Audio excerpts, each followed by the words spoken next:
We probably need to roll. Okay, so, and when we pause for the National Star Spangled Banner, Tanya will handle that, right? Correct. Okay. So since it's 6 o'clock and we have all members of the board present, why don't we go ahead and get started? So I'll go ahead and call the meeting to order. Good evening, everyone. I'm going to call the regular January 28th school board meeting to order. Tanya will display the U.S. flag on the screen while we say the Pledge of Allegiance. And how about Connor? Do you want to lead us? Sure. I'm standing up. Go ahead. I pledge allegiance Please. To the flag The flag of the of the United United States of America, to the republic to the republic for which it stands, one nation, under God, Nation, indivisible, under God, with liberty and indivisible, justice for all. liberty and justice for all. Thank you, Connor.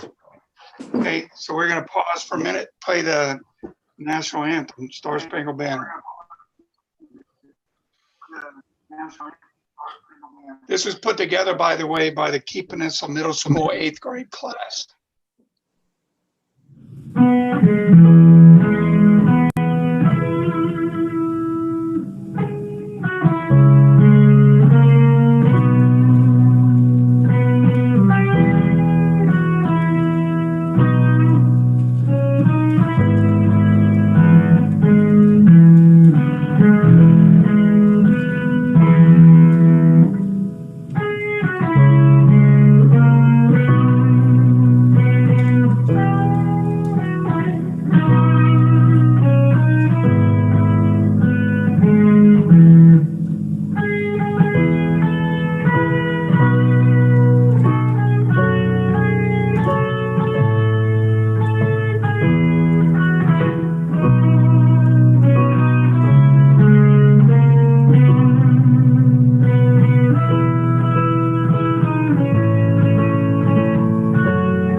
Yay. Very nice.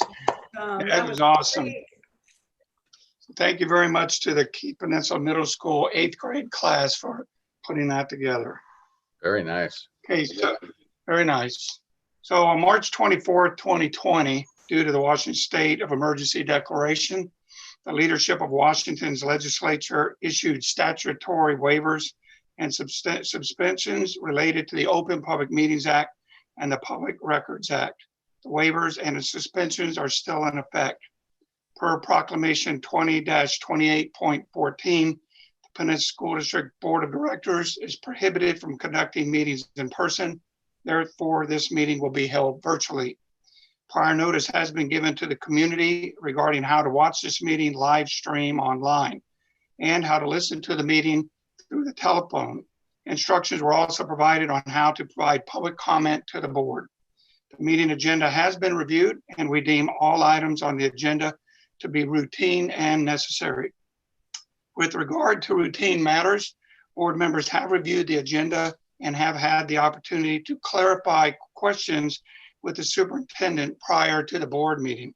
Such matters are often processed without additional comment or debate. So at this time, I'd like to get an approval of the agenda. So can I get a motion to approve, or I'm sorry, are there any changes to tonight's agenda? So hearing none, I'd like to request a motion for approval of tonight's agenda. I make a motion to approve the agenda. Thank you, Chuck. Second. Okay. Is that Natalie? I mean, Deb? Was that Lori? Okay. It has been moved by Chuck and seconded by Lori to approve the agenda. All in favor, say aye or wave.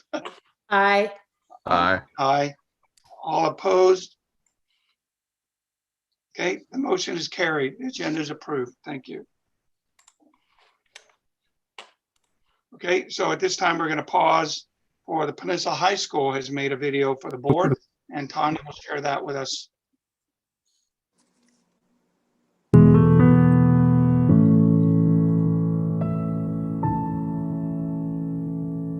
Hi, my name is Keller Thompson, and like many other students, we were hard at work during these remote learning times. So I just wanted to personally thank the Peninsula School Board for how well they handled this troubling situation.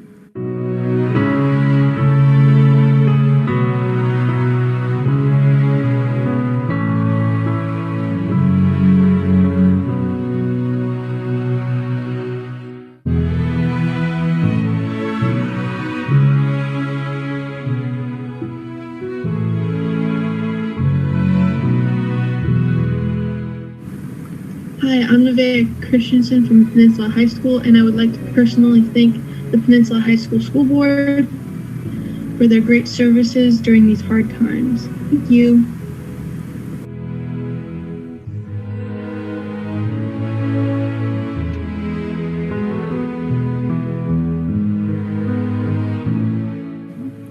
Thanks to the district, the school's still in session. Over quarantine, we got all of our lessons. Thanks to the teachers who helped our grades progress. I have lots to say, and that's not even the rest. It's nice, I don't know, but I'd say that we're blessed. Although hybrid is coming for us with zest. We all just stay calm, social distance and safe, wearing masks and shelter in place.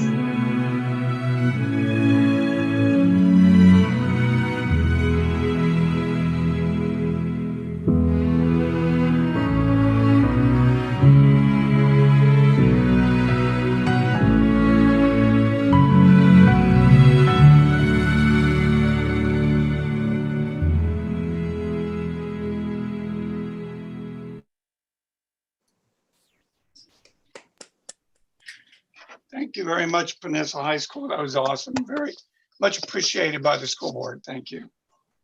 So now it is time for item 4.0 Superintendent's Report. Dr. Jarvis will now present his superintendent's report to the board. Dr. Jarvis. President Olson, members of the board, that last item reminds us that January continues to be School Board Appreciation Month.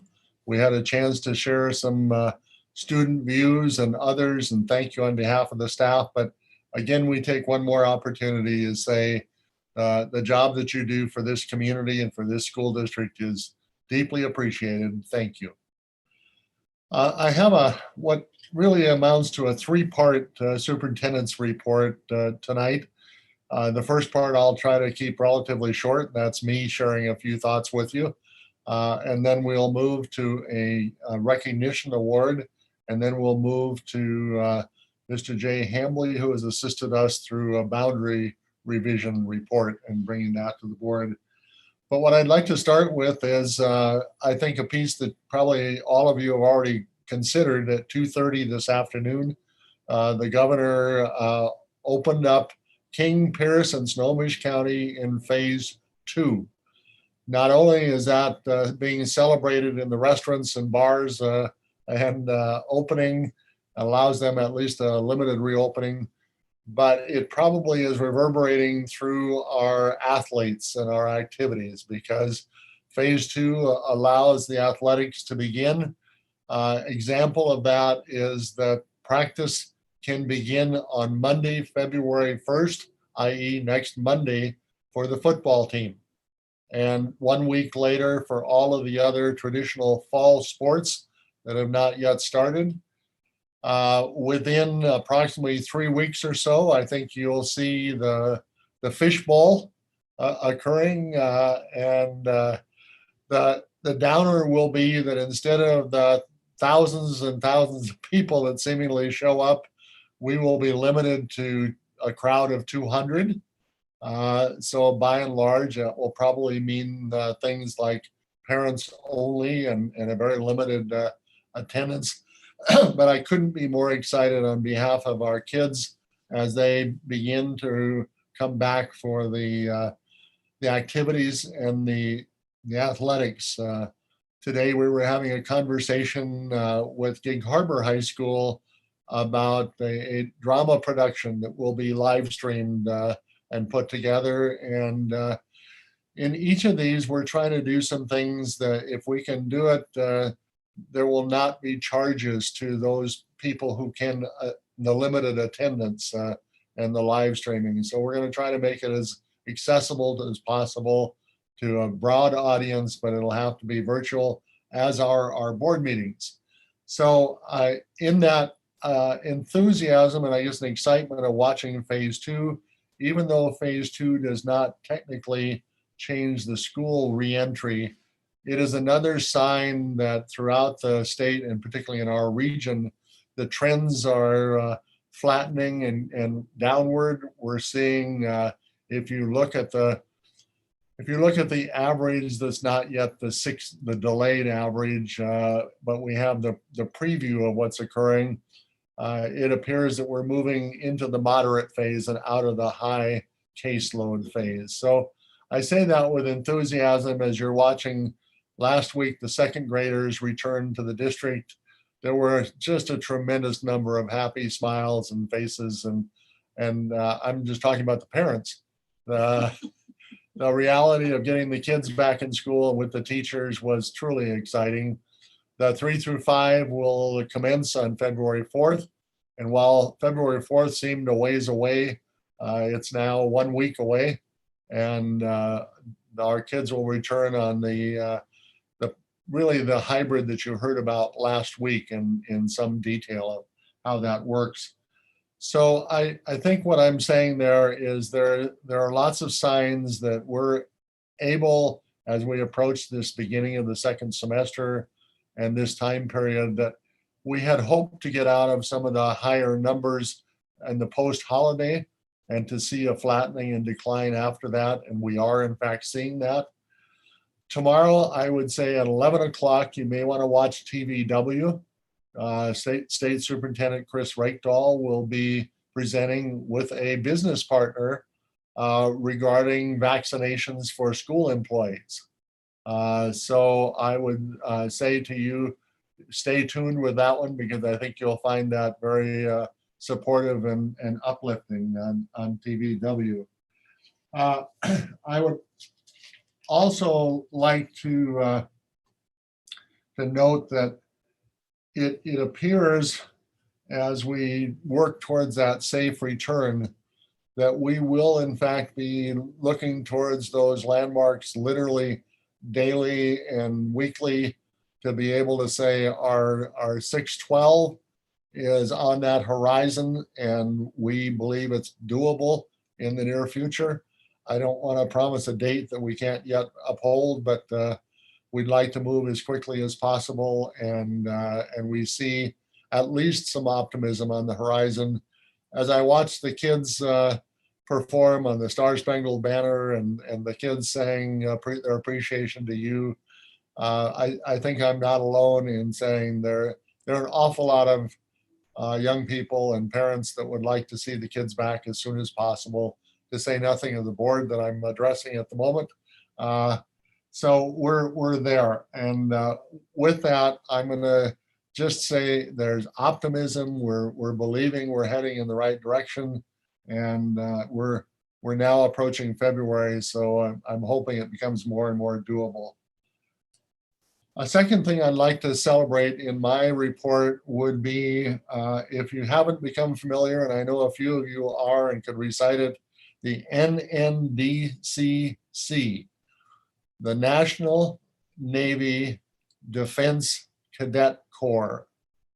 Some of you would know about the Junior ROTC, and this is basically our version of getting our program underway. It is not the Junior ROTC, but it is a very close cousin. We have talked about it in the past. I would like for a very exciting announcement to reintroduce to you somebody you know well, Aaron O'Neill. Aaron has really championed and headed the planning for this, and Aaron has a pretty exciting announcement. Aaron, would you announce? I do. Thank you. I thought you were going to, but I'm happy to share with you that Lieutenant Commander Darrell Hood, he currently works in the Shelton School District, has accepted the position in our school district. So that is just wonderful. We had many highly qualified candidates, and it speaks loudly to Lieutenant Commander Hood that he was selected, because even through all the stellar candidates, he certainly rose to the top. So we're going to be working with him a little bit actually a lot this spring and this summer as we get ready for the program to start in the fall. And he will be on our team then starting full-time, of course, next school year. So I hope when it comes your way that you approve him. That'll probably be in a couple of weeks, but also that we can bring him and his vision to you as well. So thank you, Dr. Jarvis.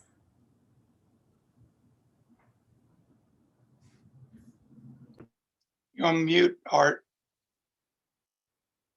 You're on mute. I'll repeat what my lips were moving. I join Aaron and say thank you for the work that led to this. And we had 3 outstanding candidates. I was so impressed, and I'm very excited for Commander Hood to join us. So as soon as the HR can process the work that they need to do, we will bring that recommendation to you, and probably at your next board meeting. And if that's in fact there, we will try to have Commander Hood to present, because he will already, even though he's still working for another school district, we will try to work with him to get the spring planning off the ground and be able to move forward. So we welcome Commander Hood, and we welcome our program that I think our community will embrace solidly, and they will love to see it. So one last expectation would be, we'll see how long it takes to have a color guard presenting to the school board as we open the meeting from our NNDCC program. So thank you, Aaron. I would also like to ask Aaron to come back in a few seconds, because we also have an opportunity, and a quick background would be, there is a professional organization called WASA, W-A-S-A, which is the Washington Association of School Administrators. Each year, they take time as a professional organization, and at the local level, we can nominate someone who, as administrators, that we can honor for community leadership contribution to our school districts. And so we have regularly done that. And some of you may or may not have seen those, because often when we can meet in person, they're in some other place, and they're done with all the Pierce County school districts. But in this case, we're doing that locally. And after Aaron shares the information, basically what we would like to do is both make you aware and then ask the board to simply join us in that recognition. So Aaron, would you make the introductions to lead us into this leadership award? I'd be delighted. We have a couple of guests with us tonight. First of all, instructor Eric Morton. He teaches our skilled trades pre-apprenticeship program that many of you are aware of at Peninsula High School, among many other things. And then we also have Mr. Tom Borgen, who we would like to recognize tonight. Many of you as board members know that, especially with career and tech education, we couldn't move from good to great without really strong community support. We see that not only in board of directors, your help with me every year to not only help the programming grow, but also to challenge me to make it great. And the way we're able to do that is through community partnerships. Mr. Borgen was one of the first people I met when I came to Peninsula School District after he heard about this crazy idea of starting a pre-apprenticeship program. And he has never turned away. He's one of those silent people in the back. As a matter of fact, I tried to find a picture of him, and his back's always turned. The kids are always in the middle. And I'm just so pleased to recognize him. And I'd like to share with you a few details. One of the great partnerships we have with Mr. Borgen and the Rotary and our skilled trades pre-apprenticeship is Rotary. And again, Mr. Borgen has rallied for this. Rotary supplies all of the materials for our students to build a tiny house. And then they help in coordination, once the house is built, to take it up to LIHI, Low Income Housing Institute in Seattle, and place it there. So far, we have a couple houses up there. And then he's also still working in the background, trying to find a place in Pierce County. There are some options where right in our community, we might be able to donate the house in the future. But our kids get the experience, our community gets uplifted, and all of that background work has been done by Mr. Borgen. In addition to that, one of our goals, as you know, in career and tech education is to make sure that we increase non-traditional participation. So when we look at the skilled trades class, one of those is females in the program. We've been working really hard at that. And one of the tools that we know we've been successful across the nation with is bringing in a virtual welder. And this helped for a couple reasons. One, to get young women engaged, but two, to just make it more sustainable over time. And guess who has helped supported us get virtual welders in our pre-apprenticeship program? Couldn't have done it without Mr. Borgen. Lastly, we're trying to update the lab a little bit. And one of the ways to make the lab more flexible for our students and instructor is through portable dust collectors. If you've been into the lab, there are pipes everywhere. I don't know how Mr. Morton does it. And so one of the ways we're trying to update it with those. And again, we will have 2 arriving very soon, thanks to Mr. Borgen. And I want to tell you another just really great story. Cooking with Schrock, I think I mentioned it last time I visited with you, out at KPMS, has now grown to over 55 participants in multi-generational, from our students to parents and grandparents. They meet every Wednesday at 3:30. And one of the teacher, Mrs. Schrock, reached out and said, hey, is there any way we can find support for this program? And Aaron knocks on Mr. Borgen's door and the money was in hand, I think 48 hours later, Tom. And so that program is growing and thriving. And again, it has moved what we do for our kids from good to even great. And so just with deep gratitude to Mr. Borgen, it is with great honor that we present him with this award. And I don't know if you have it, Tom. I dropped it off yesterday, but I would invite Mr. Morton to say a couple of words, and then Tom, if you would like to share anything, please do.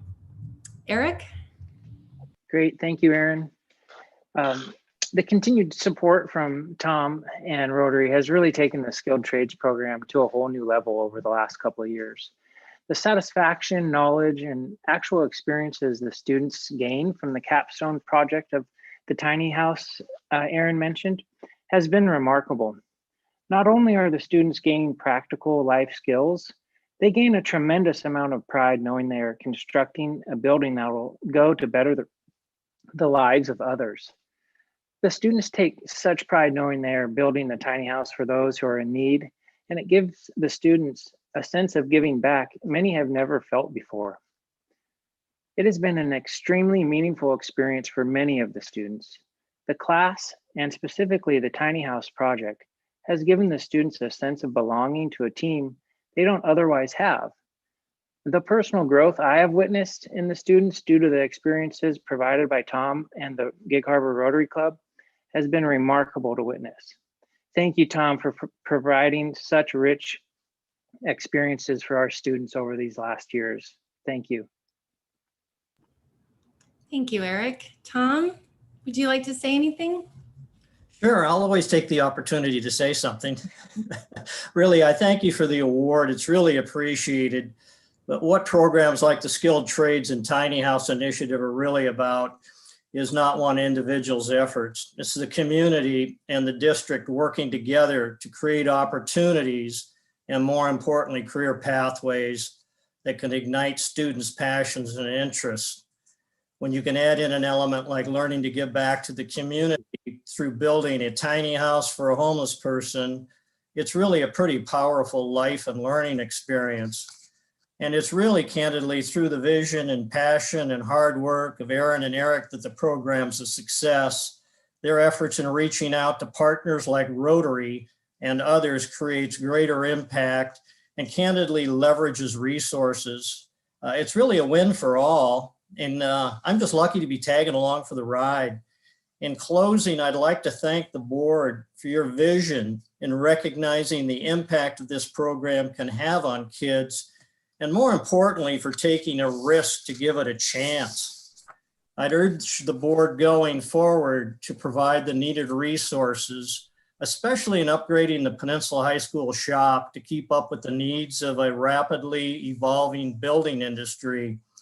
If that can happen, I'm pretty confident there are going to be a lot more Peninsula School District graduates in careers they have a lifelong passion for, while making wages they can support a family on.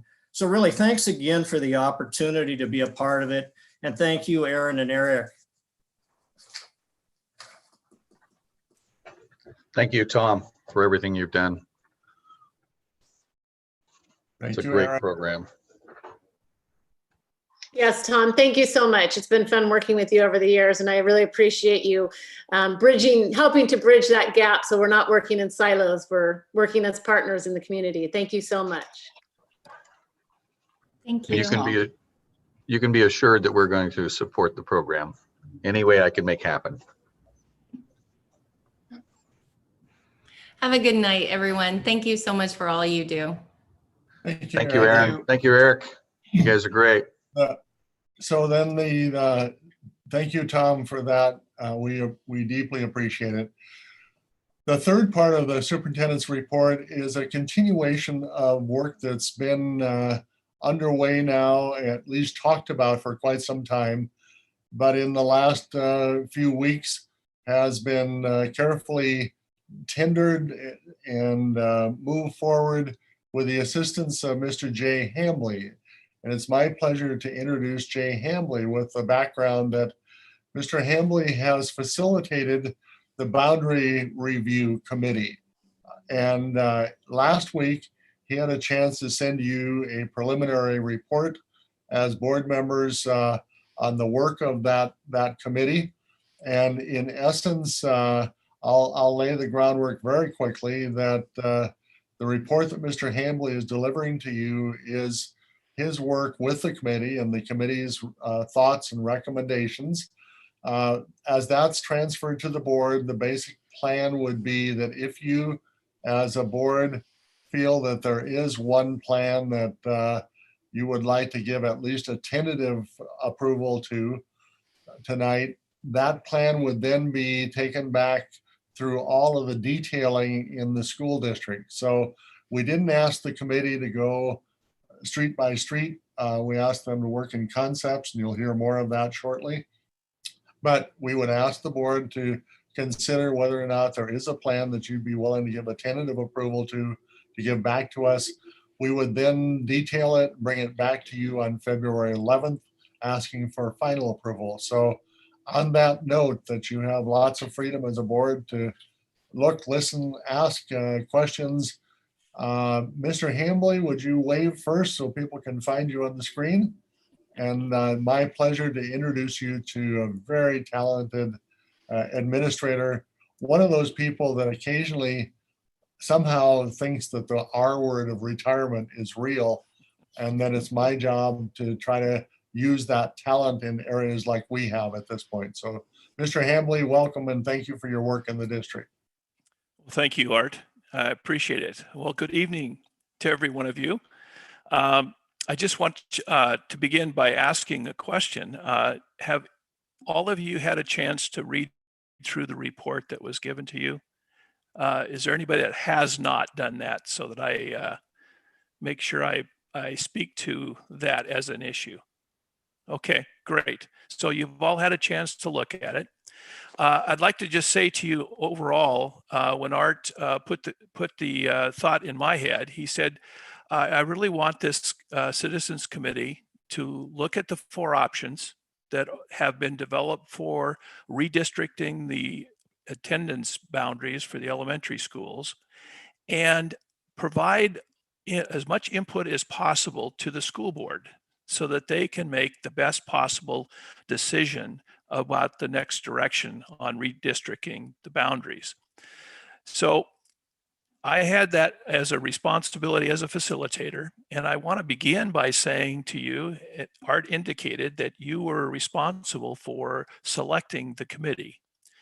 And I would like to thank you for that. I would tell you I was totally impressed with the members of the committee. They listened, they spoke, they had great ideas. There was not any significant, any kind of dialogue that would be negative or counterproductive. And I think it's because you guys chose very well people that would represent the citizens of your district. So I thank you for that. And I'd like to also thank Art for putting together a support team of administrators. I mean, Tanya was there, who kept us organized and really helped with the committee. Chris was there with the technology so that we can go in groups and do the chat room and all that stuff. It ran smoothly because of those two people. And Dan and John and Karen were there as support to act as a resource for the committee. If the committee had questions about the various options, they were there. And I want you to know that they listened carefully. They respected the comments and the suggestions and the questions that the committee had to come up with the input that you were asking for. And so the report that you have before you is basically, again, our charge was to provide input. And we chose to go in the direction of input in 3 different areas. One was to give you just a quick numerical rating based on what the people of the committee felt about each of the options. And that information is in your report. The second one was we wanted to look at the pros and the cons. What was good about each option? What was struggling? What was really an issue for them? And each of them, we worked in small groups, so they had plenty of time to dialogue. We met 3 times in the month of January. And I'd prefer to be meeting in person, obviously, but we did our Zoom and it worked. And so I have that. And then the last input that they provided for you was considerations.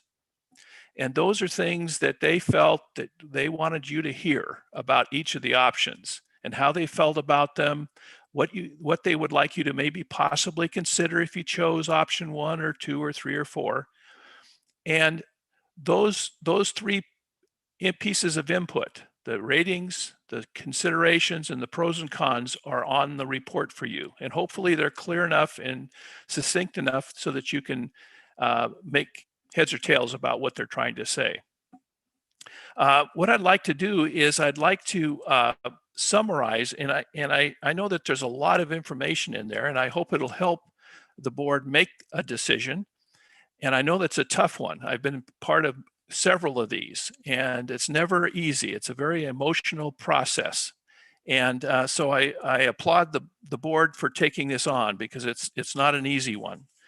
I'd like you to go back to the back of the report if you have it.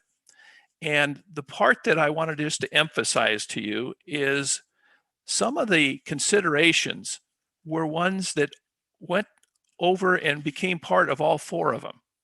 All 4 options, whether you chose 1, 2, 3, or 4, those overall considerations, I want you to focus on those just for a minute, because I want to just go through those quickly. The first consideration that I'm sure that every member of the committee felt this way, that they really wanted to try to keep the neighborhoods together. Don't go through and dissect the neighborhood 3 or 4 times and send a third to this school and a third to that school and a third to this school. That was a consideration that they really felt strongly about.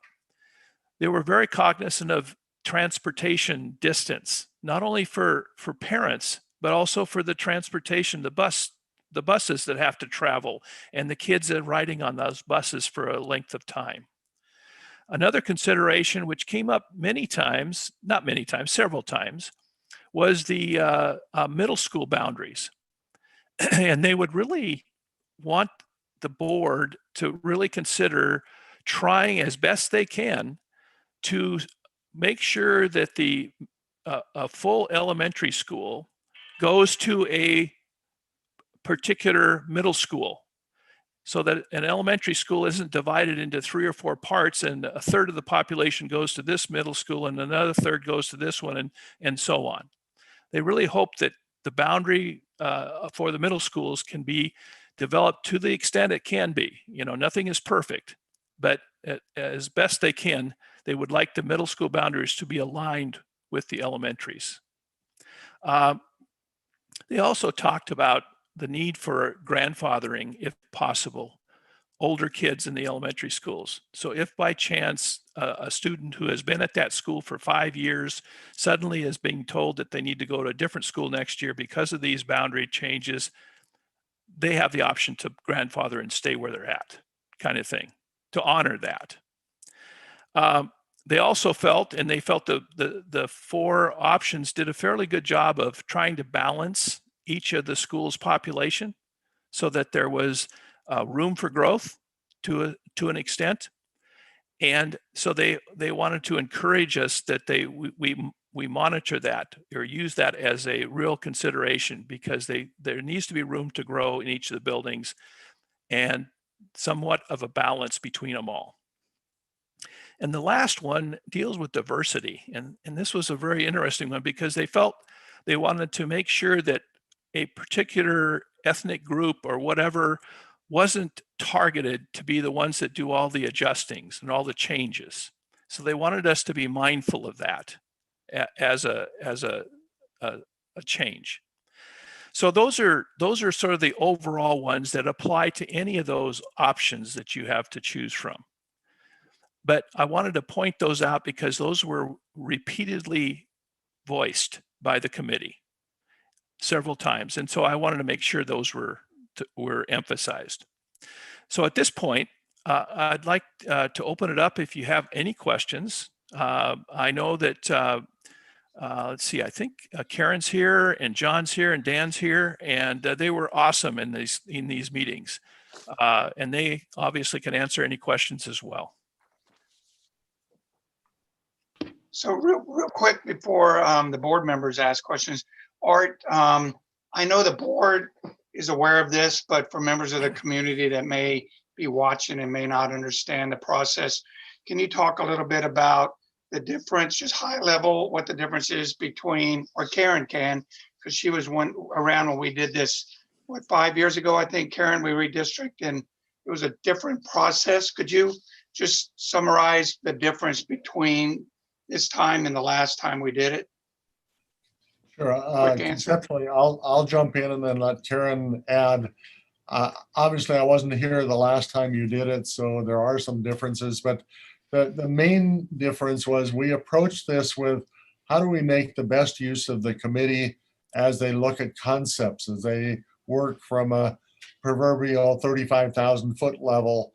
Rather, we didn't ask them to be the experts on the bus routing or the neighborhoods or the street or the left side of the street or the right side, but rather to look at 4 different approaches to how do we carve a new area out for a brand new school, acknowledging we also have Pioneer that was an element that wasn't there before, and to arrange for really look at the concepts that would allow us to go the next decade without having to reboundary, to be able to accommodate the growth and to balance the schools appropriately. So we intentionally did something that as I've heard, was different than the one that you did 6 years ago. And that was, the one 6 years ago was to really squeeze in one school and how to do that, and got pretty detailed into the street by street approach and family by family.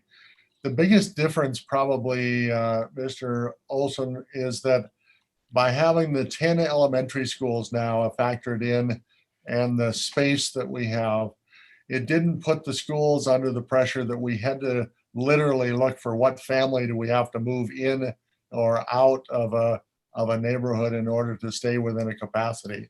We had room to be able to make that look conceptually stable for quite some time. So we chose to use the committee at I guess, the highest level of concepts.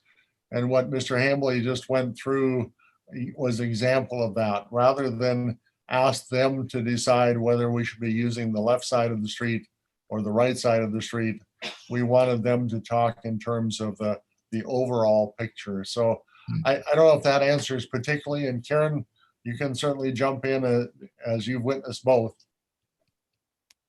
No, I agree. I think before, when we did the redistricting, we were trying to solve and relieve the pressure on Purdy Elementary specifically. And so we were looking for a quick solution. In this approach, we are trying to build an overall solution that will last for many, many years, because we won't be building any more elementaries. There's areas in our community where there is still going to be development and potential growth. So we want to build school communities that can absorb that and bring that on and not impact other schools and not have to do redistricting, every other year, so to speak. So it was a different approach, but it was for different reasons. Thank you.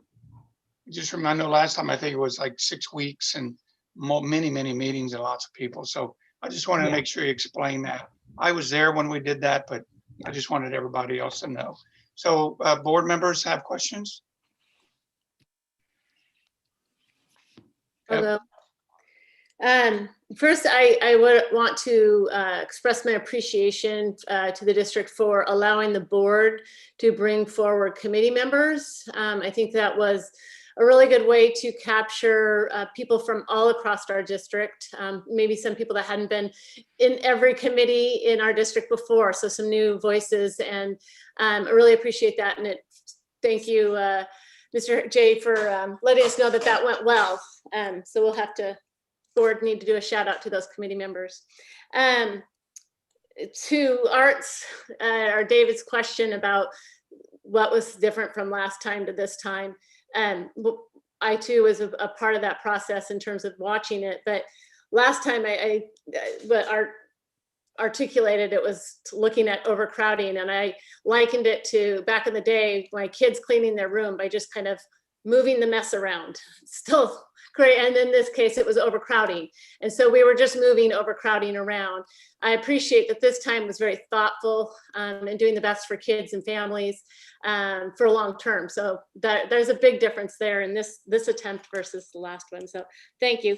My questions are, Mr. Hamby, the consideration list, it looks like some of them in each scenario are duplicative.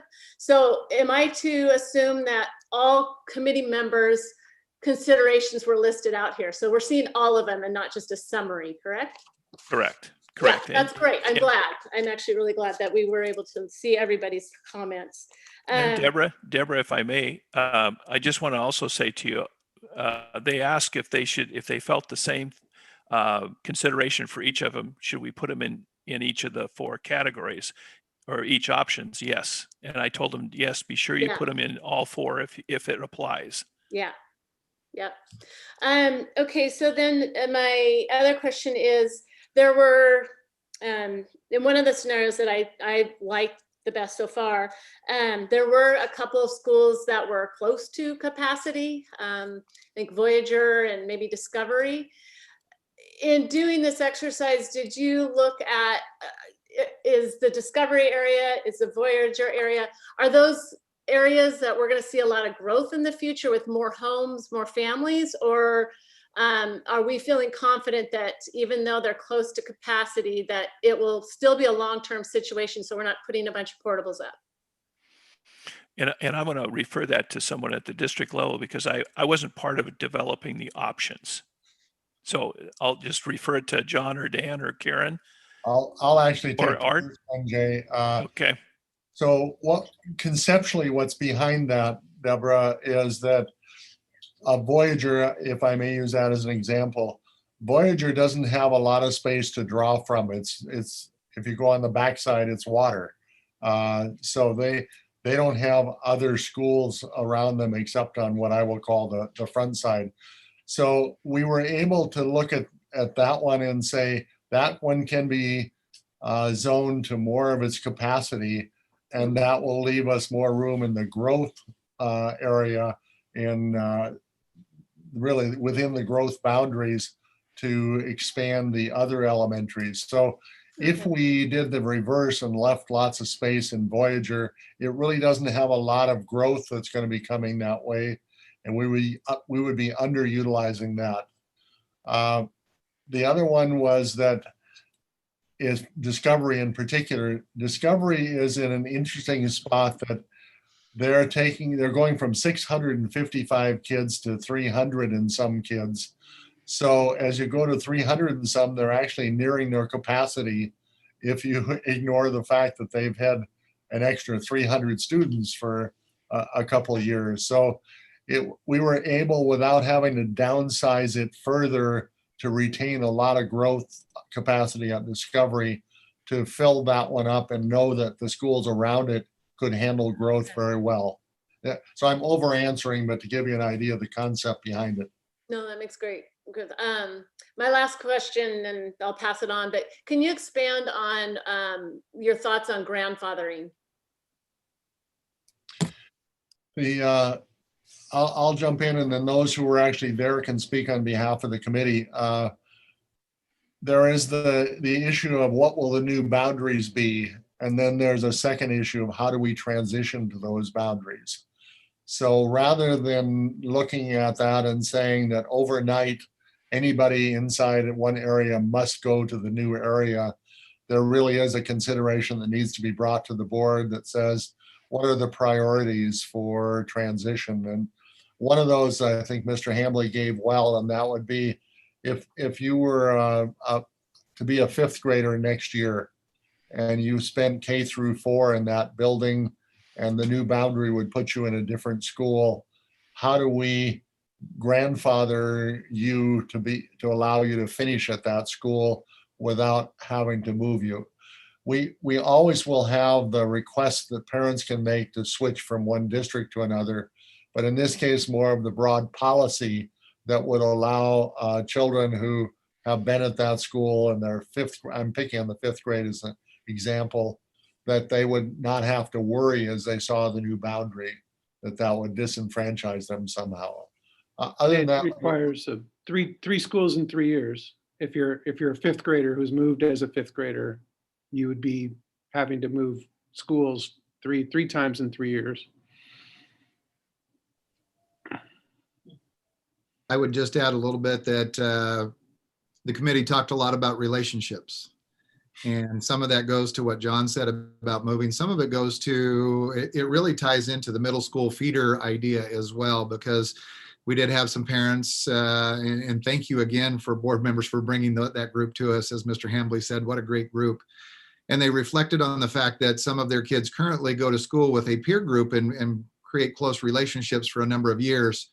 And then a large chunk goes on to a middle school, but those that splinter off to a different middle school have to go out and recreate relationships. And so you look at it, even transitioning fifth to sixth, and can we stem some of that and not have that happen as they go from fourth to fifth?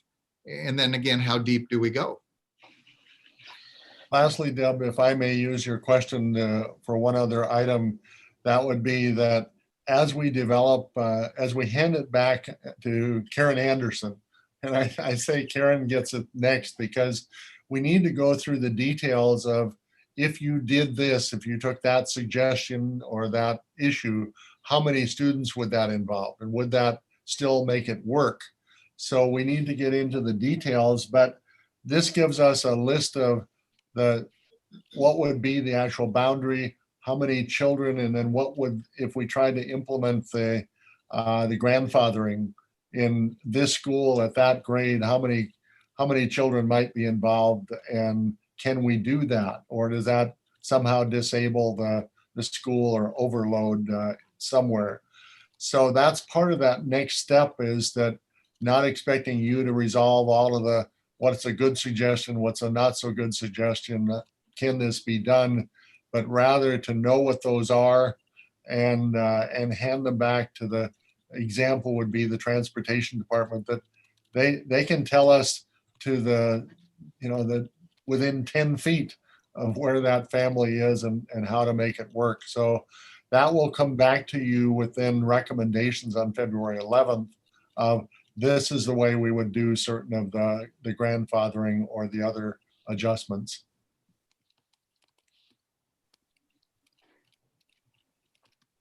Any other?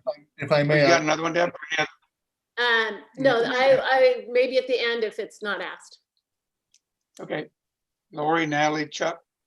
I have a question or two. Okay, go ahead. Oh, sorry. So whichever, well, first of all, thanks also to those who served on the committee and those to you, Jay, and those of you who helped facilitate. It's obviously extremely invaluable to get community input on this. I assume that whichever scenario we recommend or it rises to the top here will be fine tuned. I think that's what you're saying, right, with Karen, and so that if there are slight adjustments. My favorite comment, by the way, on this from the committee was one that says, "Can someone please physically drive the boundary to see if something doesn't make sense?" So yes, that was a great one. Can we do that? And I also just a comment that I love, as many of you have heard me say, I love the idea of keeping the elementary schools together in like a feeder system. My own kids went to a school that split off forevermore to middle school and high school, and it was an uneven split. It was like a small percentage of the school. They never saw those kids again. It felt like, and that was tough, I think, as for kids and for parents, because those relationships are forming. And so I think to the extent that this looks very evenly divided in the way that it feeds the middle and high schools. So I like that about it a lot. Thanks.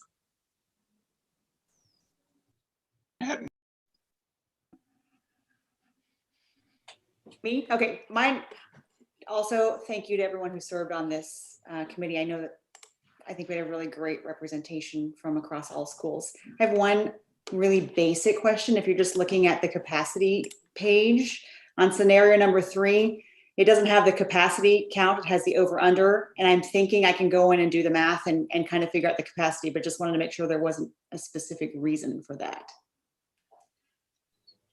I just like to be able to look at the capacity percentage and get an idea, but I think I can do the math, just looking for an explanation if there's a reason. You ended up with one of the charts that we had instead of the other chart, and I apologize.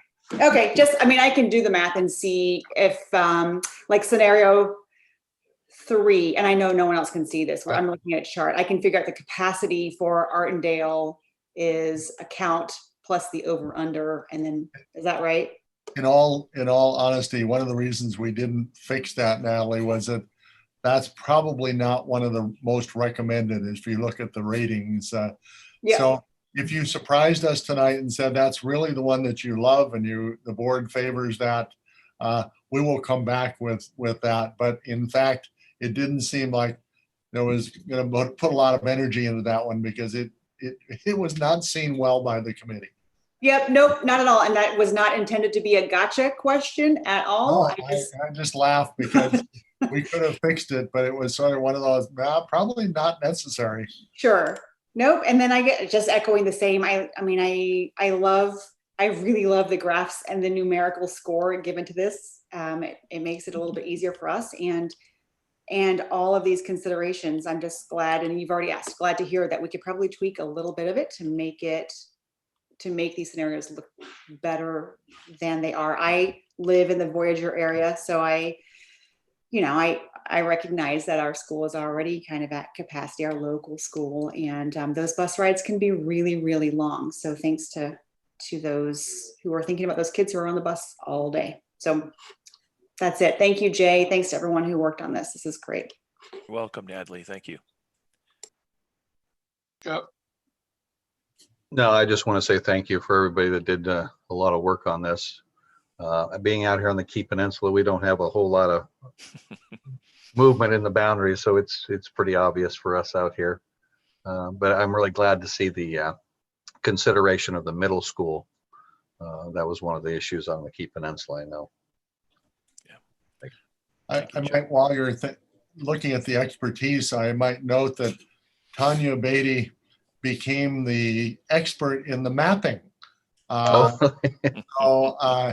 As she joined our district and shortly thereafter, I asked her a loaded question. How would she like to learn a new program that would help us? So Tanya has done a yeoman's job on the mapping and the details and the moving, and she will have a lot of work in front of her working with Karen and the rest of the crew. But I do want to note that especially that she not only coordinated the committee, but she was doing some of the very technical work with the maps. So thank you, Tanya.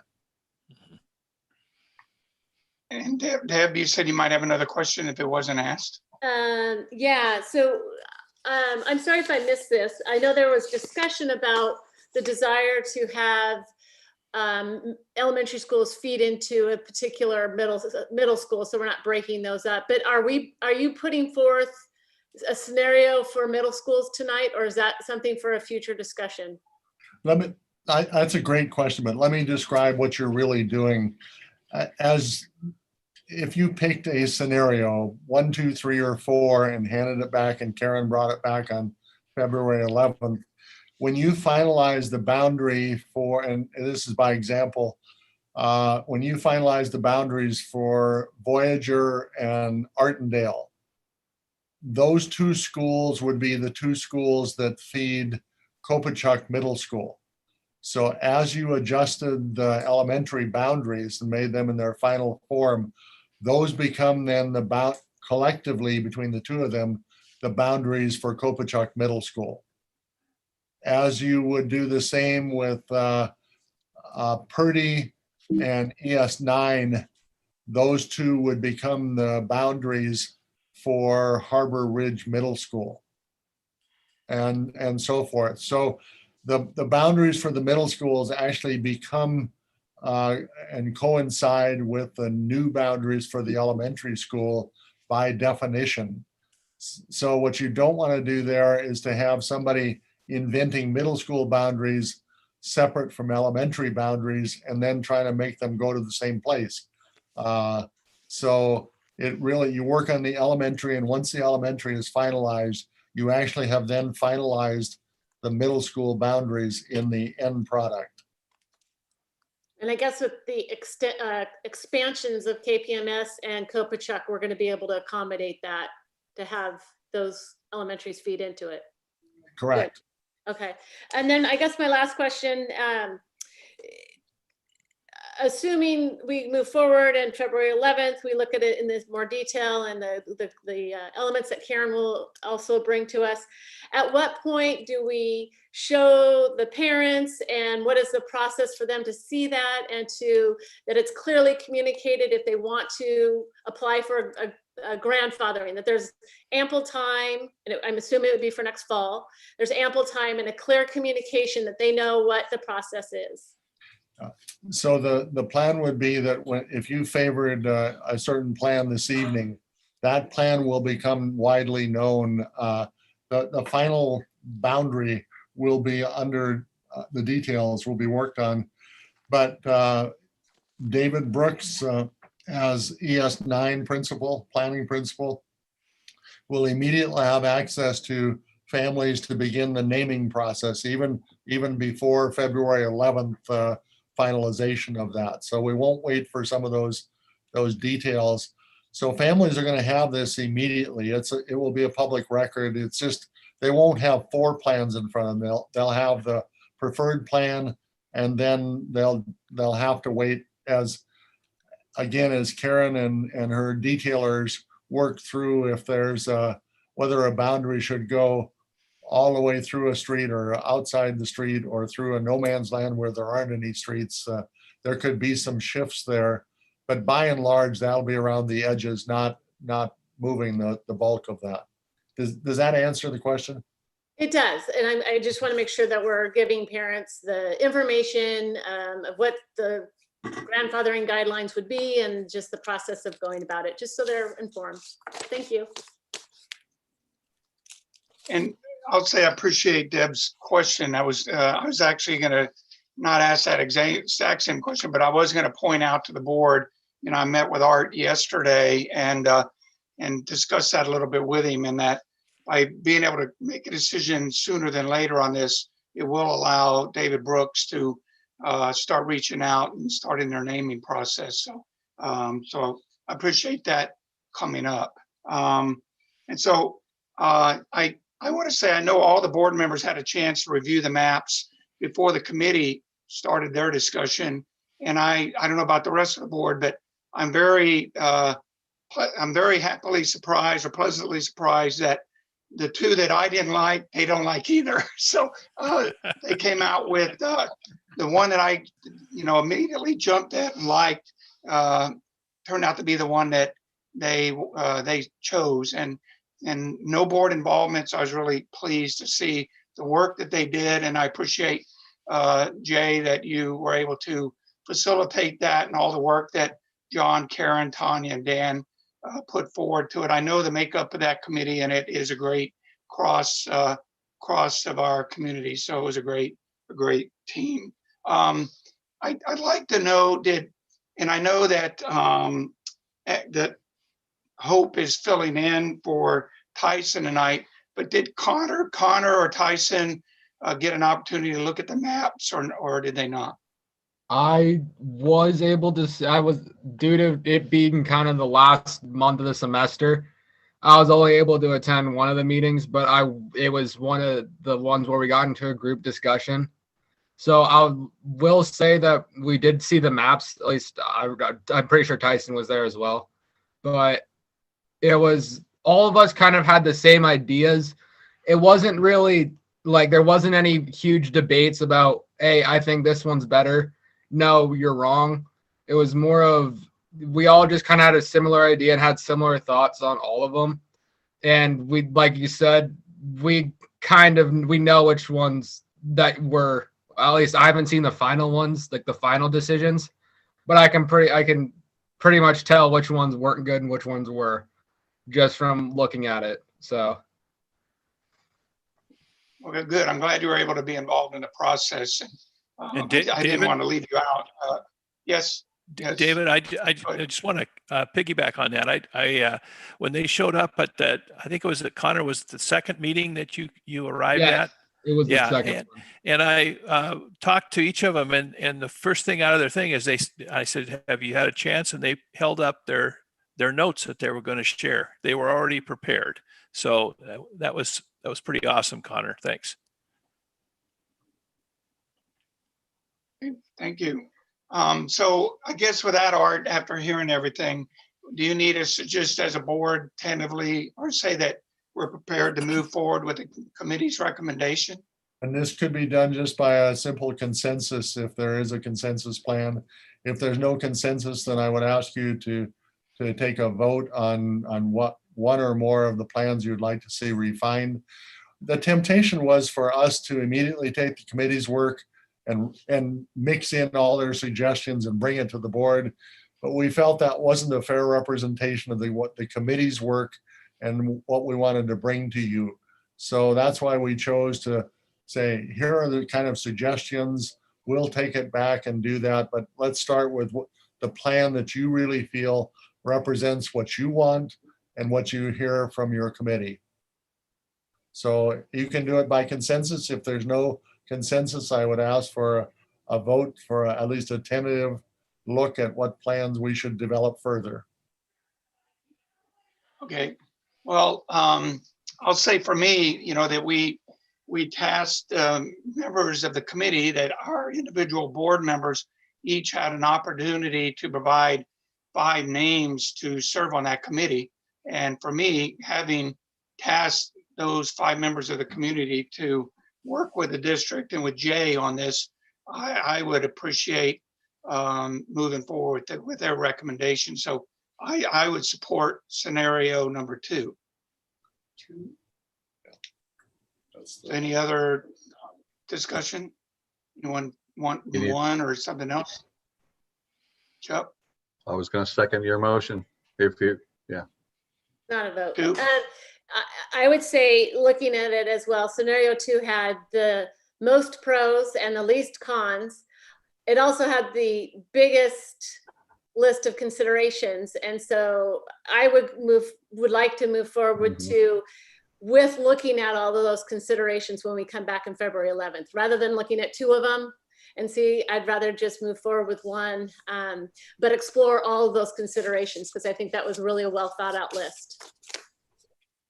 Okay. Yep, I agree with exactly that. Ms. Glover?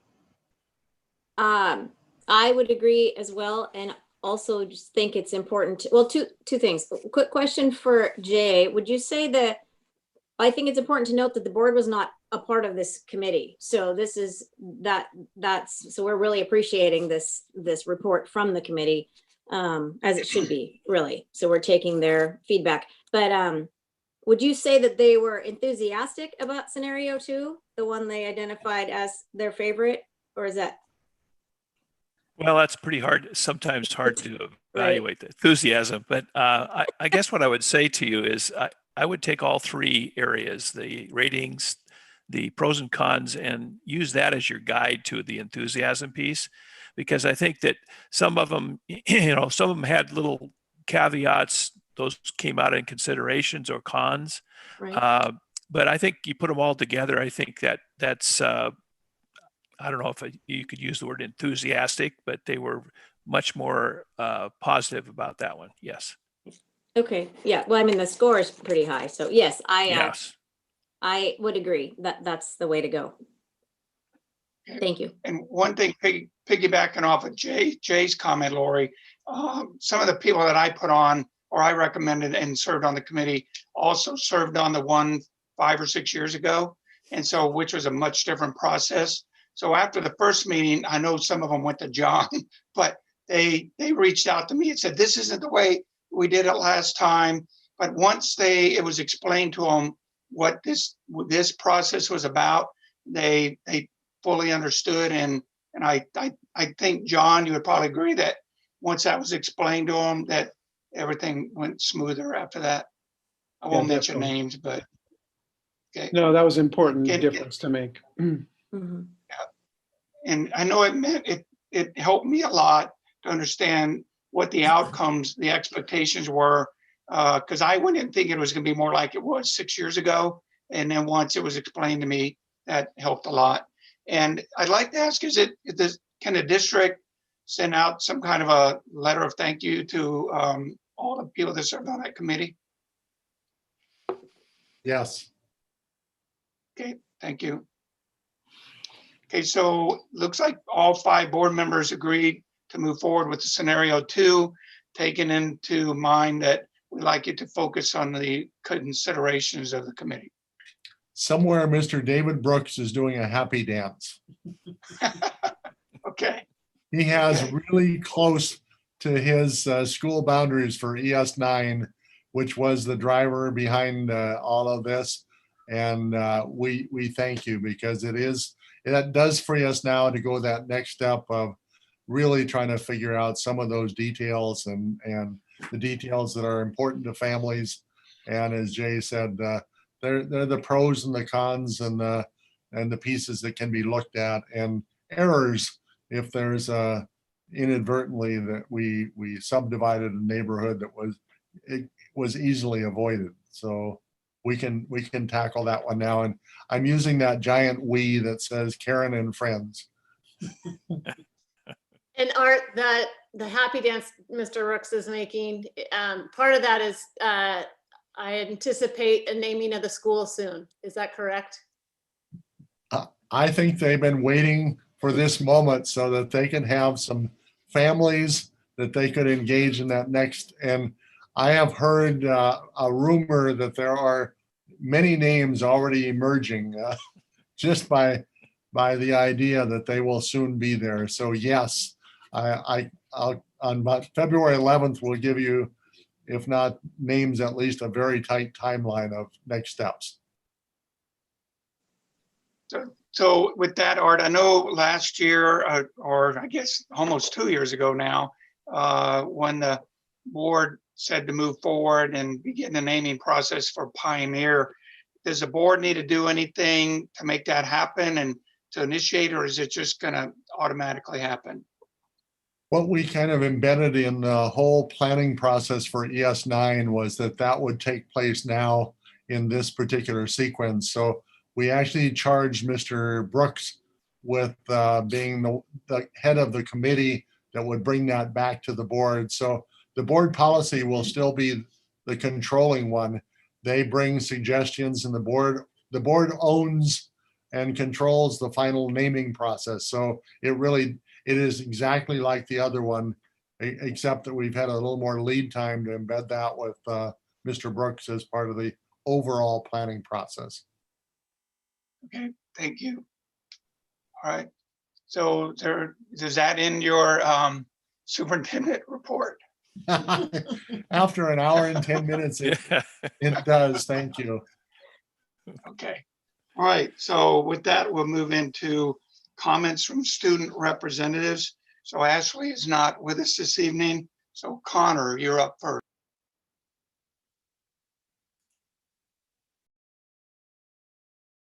Okay, so with I feel like this is probably the biggest part about it, is that we've now moved to phase 2. So I personally, with the last day of the semester was today. So we had, was supposed to be today, but then it kind of got pushed back a little bit. So that was kind of the big thing for this month. But with the movement to phase 2, I was able, when I was going to the school to turn stuff in for one of my classes, I was able to see the football players all going up, all being able to start practicing again, and that was really cool to see. But other than that, it really isn't that, it wasn't really all that much this month, really.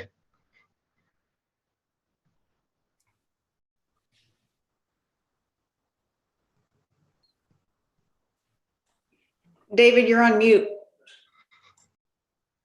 Sorry, Connor, I was just curious. I don't remember from your bio from last year, but are you involved in any of the sports that'll be taking place either in January, February, March, April, or May, June? I am. I believe to be, I think I'm on the varsity baseball team this year. At least I was last year, so I'm hoping to be on it again this year. So that it was certainly good news to be able to know that we'll hopefully have a season this year. Cool. Yeah, I was very excited about that. Okay. Thank you, Connor. And thank you for participating in the rebounding committee. Oh, yeah, and my I pleasure. know that, so Tyson isn't with us this evening, but we do have Hope Flanagan filling in for him. So thank you for joining us, Hope. Yeah, for having me. And I do have some announcements that Tyson sent me to share with the board today. So on Wednesday, celebrate our seniors and finishing up our first semester. The parent organization and some students organized a little drive-by event for seniors where they got to pick up a goodie bag to celebrate the end of first semester. So that was really special for seniors to get to do. And then with Martin Luther King Day this month, we leadership class put on a couple different events. So over social media for 2 weeks leading up to Martin Luther King, we were sharing biographies and small infographics made by leadership students about different figures in the racial justice in history and current day too. So that was a great learning opportunity for lots of students. And as well as an art and poetry showcase. So we had a lot of submissions from leadership students and students at Peninsula highlighting Martin Luther King and what his work means to them. And we're going strong with homeroom representatives and video announcements. So every Wednesday when ASB meets, we have homeroom reps from all the homeroom get to come and then report information back to ASB. So another great way of involving more students in ASB and leadership. And kind of like Paul said, a lot of excitement as to sports starting up again. As an athlete myself, it's been great to get back in the pool and see some old teammates, coaches. So that's really fun. And some announcements about band and choir. We had 2 band students make it to the 2021 All-State Concert Band, which is amazing. These students have been selected as 2 of the top instrumental students in the state, which is really incredible. So congrats to Bella Greenfield, who's a senior, and Veronica, who's a sophomore. And we're also excited to announce that we had 5 students that were selected as members of the 2021 All Northwest Choir. And these students went through a rigorous audition process and were selected for the top honors group, which is really amazing. And they are putting Peninsula in the top 10 schools in the Northwest region for choir. And so those students are Indigo Clark, Isabella Markio, Riley Kaliki, Rowan Orser, and Zach Wills. And that's all from Thank Peninsula. you very much, Hope, for joining us. Go ahead, Deb. So Connor and Hope, I'm going to start the hype. Who's going to win Fishbowl? Oh, Peninsula's going 4 years strong. Actually, yeah, they've won 4 years. This will be their 5th? 5 years strong. I mean, it would have been the 5th. Troublemaker. Connor, jump in and help me out here. Sorry, my sister just walked in the room. But the football players are looking pretty big this year. When I went up there, I don't know about that. It's certainly going to be a matchup. I look forward to it. I'm always impressed at how amazing all of our students, and whether it's choir, band, football, pool, they're just all so amazing. Go ahead, Deb. Sorry, one more. Hope and Connor, do you guys know, because with Fishbowl, they also did Food Bowl, where they collected a ton of food for our did we already do that this year and I missed it? Or is it going to happen with Fishbowl? No, we weren't doing a food bowl last fall. We didn't end up working with Gig Harbor to do that, but Peninsula was planning a food drive during football season this year. Hopefully we can collaborate with Gig Harbor on that. Okay, great. Thanks. I'll have to ask some of my people in the ASB to see what they're thinking for that. Thank you, guys. And Hope, I know you joined in to fill in for Tyson. I want to thank you for your patience, for sticking around. And if you need to take off, and feel free to drop off now if you want. Unless you want to listen in. Thank you. Okay, so with that, we'll be moving into comments from our community. We'll be taking public comment tonight. Prior notice has been given to the public on how to submit their comments in writing and how to register to speak. All commenters participating via Zoom are in an online waiting room and will be allowed one at a time into the meeting to speak to the school board for up to 3 minutes each. I will be keeping the time on my stopwatch here. Board policy 1430 states the president of the board may exercise discretion to interrupt or terminate an individual statement if it's too lengthy, personally directed, abusive, obscene, or irrelevant. I also like to point out that we'll be listening to public comment, but we will not be, as a board, we will not be responding to individual presenters. So with that, our first person up, Tanya, I guess, is Katie Russell. I saw she was waiting in our attendee room. So if Katie Russell can be brought up to discuss in-student learning.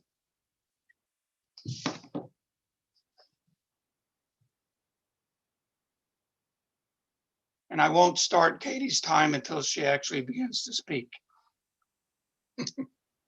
Hello. Welcome, Katie. Thank you for your patience. Yes, of course. Thank you for letting me speak tonight. I'm addressing the board about the severity of COVID-19. I'm extremely worried about the pace we are trying to get students into the classroom. As the world is seeing an uptick of cases, other nations are shutting down again. In Germany and France, residents are not allowed in public places wearing cloth masks, and only medical grade or surgical masks are allowed.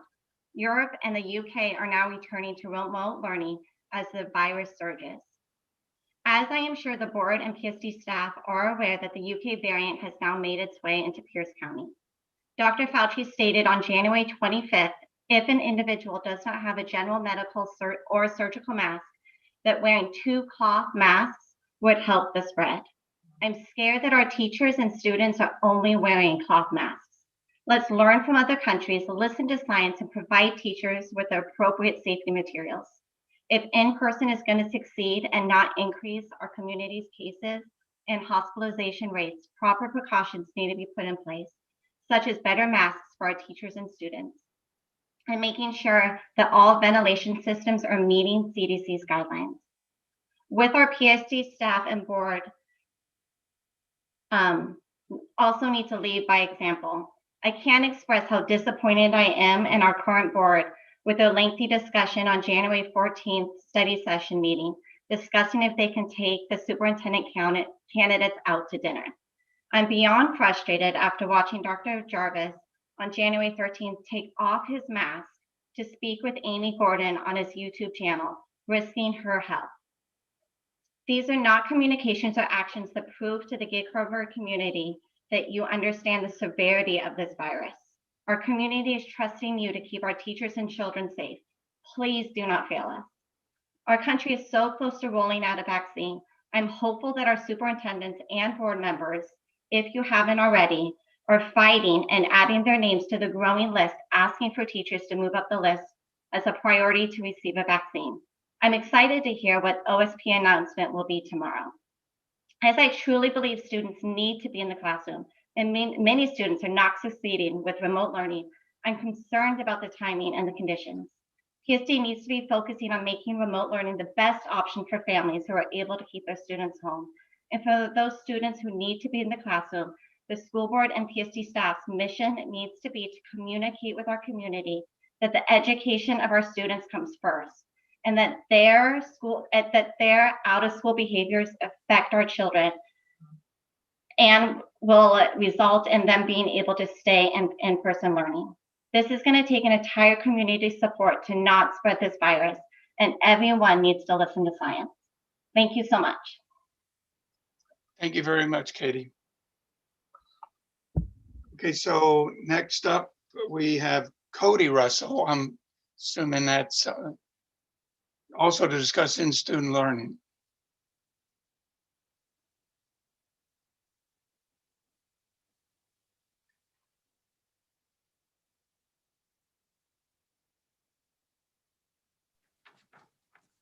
Welcome, Cody. Good evening. Thank you. Welcome. Go ahead when you're ready. All right. Thank you again for the opportunity to speak with you tonight. I'm the son of a retired teacher of over 30 years, a proud advocate for public education, and a huge part of my day job is pushing for educational equity. So I'm here tonight to advocate on behalf of the teachers and the students in our community. I want to acknowledge that our son's experience with remote education has been incredible because of the hard work and creativity of his teacher, Miss Wisner, and the support of her principal, Miss Schrader. Like most parents, we feared how the pandemic would impact our son's education, especially his social emotional learning development, his academics. Thankfully, none of our fears have been realized. Of course, our son misses his peers, and we want him back in the classroom as soon as it's safe for everyone involved. Our nation and community are very close. Within a matter of months, the vaccine will be distributed to our teachers and our students' grandparents and their elderly caregivers. And I beg this board to just pause and allow public health system a bit more time. Finally, I also want to speak to our parents who have concerns about the impact of this pandemic on their students. I keep hearing how COVID is traumatic, but as a childhood trauma expert and the executive director of an organization leading a community-wide initiative to prevent childhood adversity and build community resilience, I must caution you to use the term traumatic. Yes, the pandemic has been stressful, but whether that stress becomes toxic to our children, leading to changes in their brain development and the physiological adaptations associated with lifelong health and social challenges is entirely dependent upon the level of support our community is able to provide to each and every student right now. Reducing stress should be our top priority. Reducing stress through safe and stable relationships should be the primary focus right now. I know that teachers can nurture powerful relationships that mitigate stress through remote learning because I've observed Miss Wisner do it all year. I'm not confident that sending our students to school before we have a vaccine to protect adults and our students who rely on them for support to provide those relationships that reduce stress will have the impact that we all hope it will have. I fail to see how implementing the current AM/PM model prior to vaccinating our teachers will reduce stress for the teachers themselves and for the students that they provide such incredible services to. Again, I urge you to consider pausing and focusing all resources, energy, and creativity on helping every student receive the type of relational support via remote learning that they need to reduce stress. Rather than welcoming back all students in a grade, our schools should prioritize the students and families who are experiencing the highest levels of stress and who also have the least amount of support. Thank you. Thank you very much, Cody. Okay, so next up is Rachel van der Linde to also discuss reopening.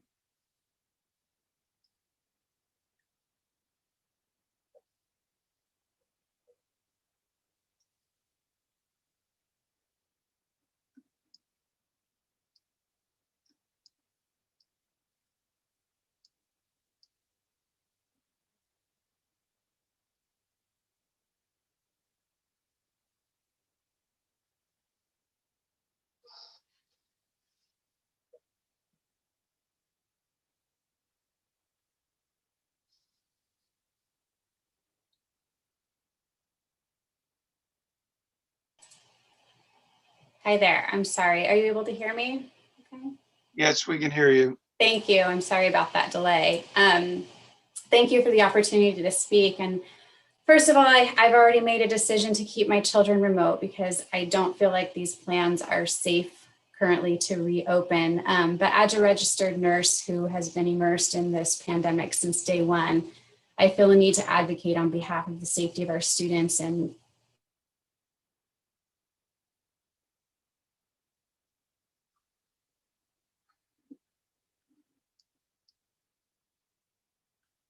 Did we lose her, Tanya?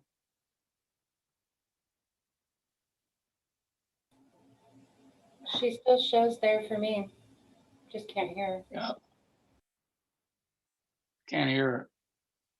I don't know if she may be. Rachel, did you accidentally mute yourself? She's not, she's on mute now.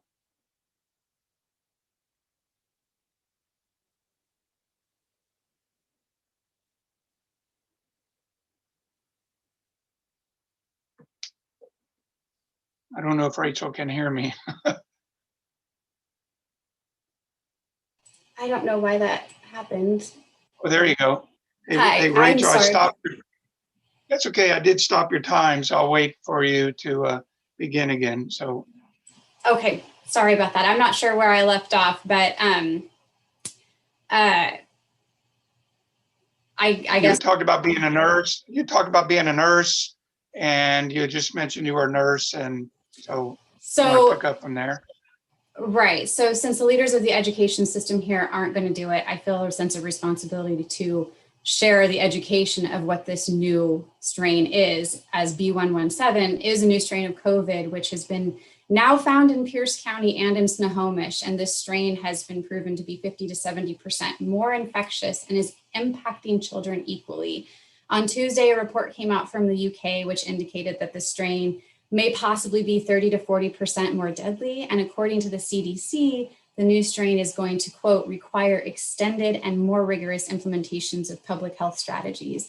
This new variant is projected to quadruple our cases by March. And according to the American Academy of Pediatrics, last week we had a 16% increase in pediatric positive cases.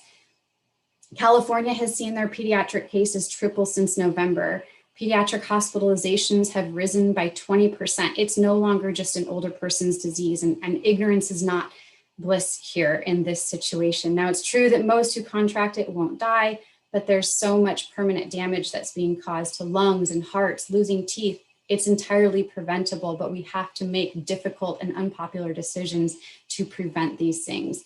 Until teachers and children can be vaccinated, remote learning is the most safe option. And yes, I hate it too. It's been terrible, but pediatric vaccines are on their way. They should be here. They're projected to be here before school starts next year. It's coming.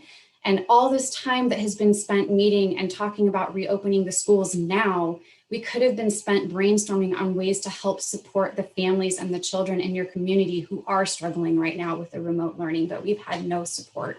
Right now, you're asking teachers and children to potentially sacrifice their lives and their well-being so that you can put bodies in a building. And bodies aren't going to be socializing, at least in the elementary. They're not going to be playing together or eating together. They're going to be occupying a building. Now's the time to hunker down and not just occupy a building. Thank you.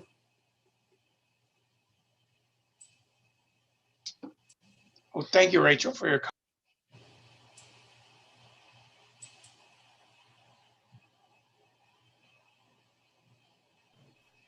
David, you're muted. Oh, so next up would be Ben Pinio, and I hope I pronounced that correctly.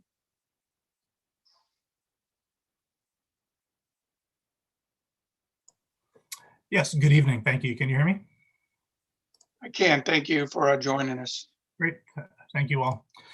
Good evening, Board of Directors and District Leadership. My name is Ben Pinio. I teach English at Peninsula High School, and this year I'm working with 9th, 10th, and 11th graders.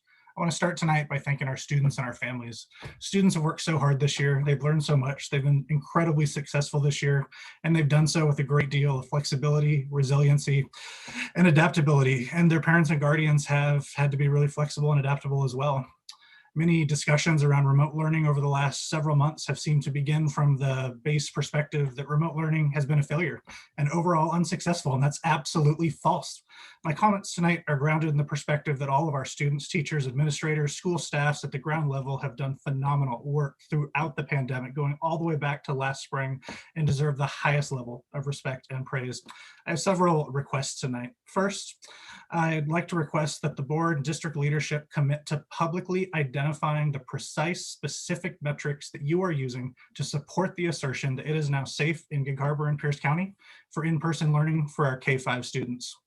Please commit to publicly identifying the precise, specific metrics that you will use to decide to reopen Peninsula middle schools and high schools to full-scale in-person learning under our hybrid model. When our district leadership makes, for example, a budget presentation to the board and to the public, they typically use a variety of graphs, charts, and specific data that's all thoroughly explained.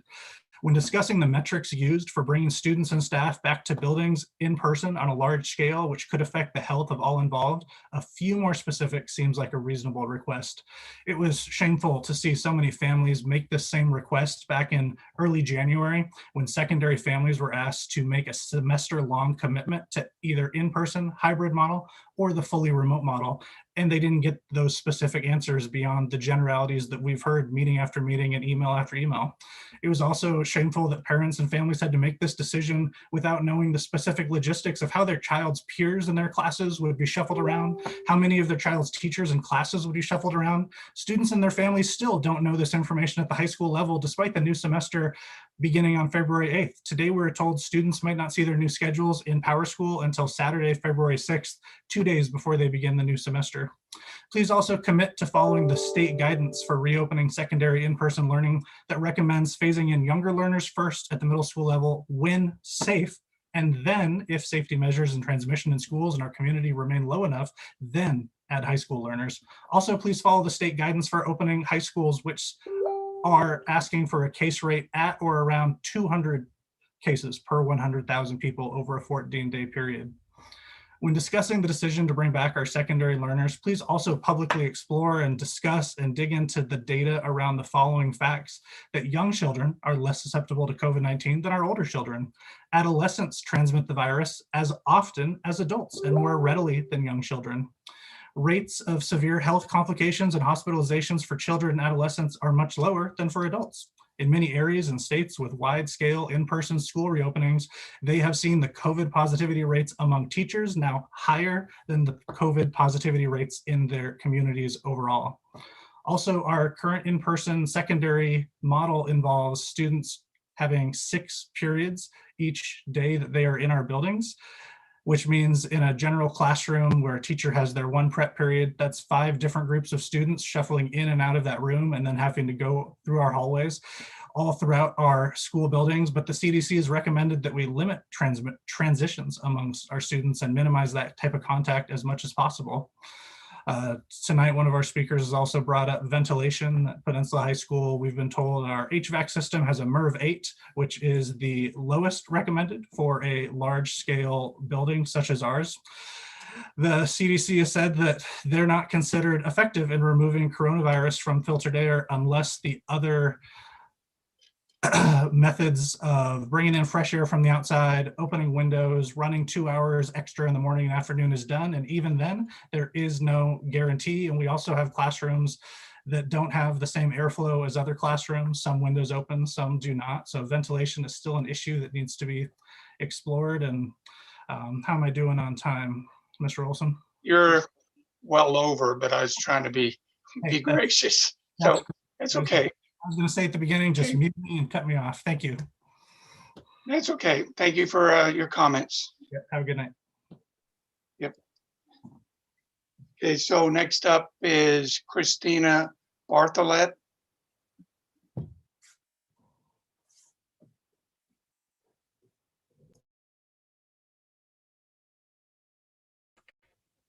Hello, can you hear me? Hi, my name is Christina. Yes, we can. Thank you. Go ahead. Thank you.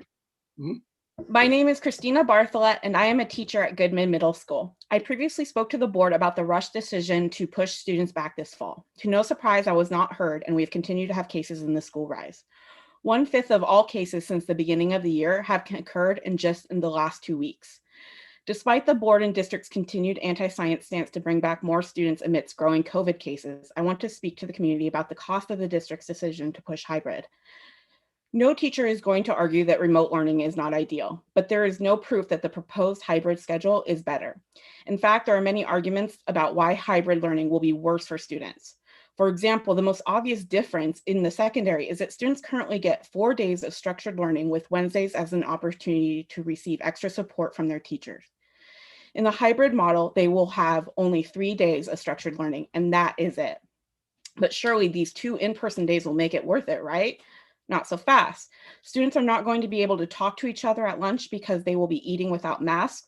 Social distancing rules means no group work or socializing in class. We can't use physical books, and it isn't clear if paper copies are safe, so students will continue to primarily be learning on the Chromebook.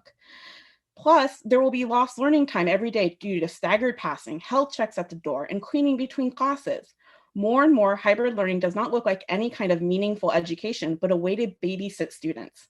I've heard teachers bring up these concerns repeatedly, yet nobody is listening. Instead, we are told we are not being part of the solution and treated as if we are being squeaky wheels to the process. I promise you, if it was safe to go back to school, teachers would be the first ones banging down the doors. We miss in-person learning as much as our students, and remote learning has increased every teacher's workload. But it should not be the expectation that we risk our lives for an inferior learning model, especially when the vaccine is currently being rolled out and there are new variants out in public. I was struck by this quote today by Ezra Klein that said, "This is the part of the horror film where a happy ending seems in sight, but it is obvious to those paying attention that the monster is not dead and that the worst may be yet to come," end quote. Instead, what this district leadership has accomplished is to create a toxic working environment where staff do not feel valued or heard. Certain community members tell us to quit if we don't like it. They should consider that a recent survey of our union found an overwhelming majority of teachers do not feel safe to go back. This district's continued actions are alienating the staff of this district. I saw this at my previous school, where the staff was continually ignored. By the end of the year, myself and over 1/3 of the staff of one school quit. Does this district really want to put themselves in a position where teachers are leaving in droves amidst a massive teacher shortage on the horizon? With new COVID variants and the vaccine still in the early stages, it just isn't safe yet to return to in-person learning. Teachers want to be back in the classroom too, but we need the district to slow down on bringing students back and not rush any decisions that have such a profound impact on the community, students, and staff of our schools. Thank you. Thank you, Christina. Okay, so next up we have Carol Rivera.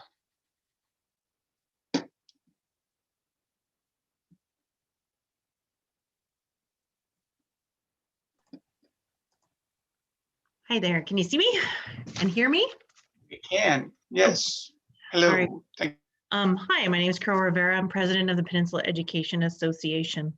I think I wanted to start off with recognizing it is School Board Appreciation Month, and recognizing the fact that leadership during normal times is pretty challenging, and leadership under the circumstances since March of last year has been incredibly difficult for all of us in our positions. I think one of the things that I do in my job is have difficult conversations. And we have those difficult conversations with intent to bring different voices to the table in order to work through problems and come up with solutions and do the best for our students and our staff and our whole school and community. Those things shouldn't be secondary. Those things should be really important. We talk about the relationships and maintaining those and establishing those.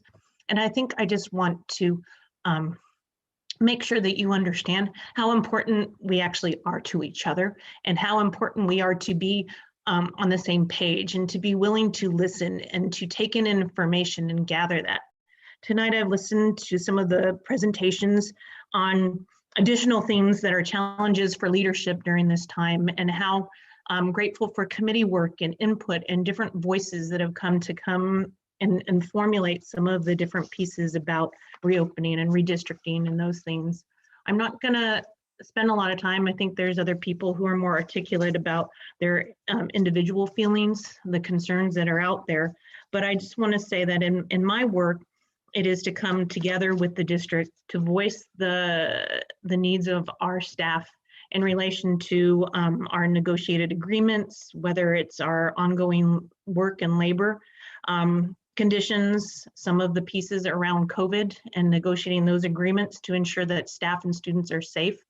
And those things are only words. They come alive when we actually commit and move forward with those commitments to ensure that. I just want to be clear, staff who have been working in our buildings dedicated with students and those remotely for families who have chosen that. But I think that I just want to reiterate what I've heard tonight is that the metrics and a true understanding of how those decisions are made is really important. And that's something that we have been trying to understand and have come to, we gather in our smaller groups to understand what the district is using to make those decisions. I intended to kind of speak a little bit differently about another item that was on our agenda, which is 8.1. And what I wanted to talk about that is a representation of months of work. We started back in April having conversations, not specifically, a lot of people think it's about compensation, but it's about issues that matter most and the things that are important to our educators as they work with students to best serve them and provide them the resources. So the document and the summary you've received is really how we want to engage and work with the district in partnership around MTSS and behavior and curriculum and to ensuring representation and voice of all stakeholders. And I just want, that only works if we really listen to those different components. So that work is a shared commitment. What you see in that is an attempt to recruit and retain our beginning educators. I think Natalie and David and maybe Chuck have been to the CTE advisory, where Erin O'Neill talks about how we want our students to be able to graduate, to leave and have a living wage and earn that living wage right out of high school. This contract gets us closer to actually having that living wage for our entry-level educators. We have a long way to go to maintain competitiveness and keep people here. And so it's not just about compensation. You heard it from some of our other members tonight, how we need each other, those relationships matter, that values matter, and safety should be our primary concern. For you to know that everyone is working hard to put in the logistics, those parameters for our students to return in grades 3 through 5. Our teachers have been preparing their classrooms, but you need to know that we're still assigning staff to fill a lot of those positions for students that are going to arrive on February 4th. That same piece that Ben talked about with our 6 through 8 and our 9 through 12, Graciously, we've extended the semester so that we can work to assign teachers to the remote side, but there is a lot of work to do at our different high schools to ensure that our students can maintain their classes that they started the year with. These things can't be rushed, and it's really important that we continue to work in partnership to understand that piece and also navigate the safety components. So I wanted to leave and end with the piece about vaccines that I've heard. And I appreciate Dr. Jarvis mentioning, I'm eager to see what Chris Reichdahl puts out. I know our district, I've had conversations that they're working and trying to bring vaccines to our teachers because that is something that matters to them.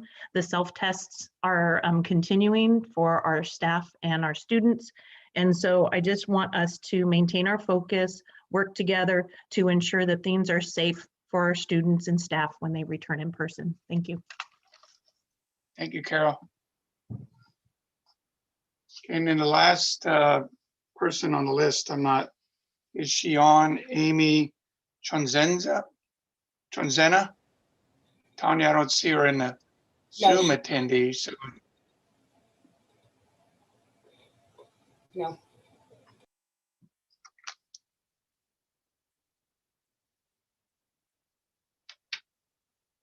You're on mute, Tanya.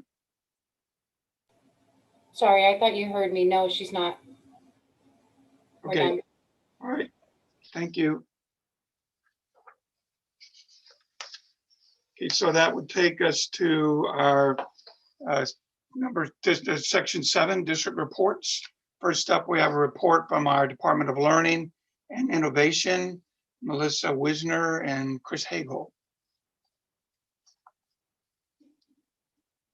Hello, Chris.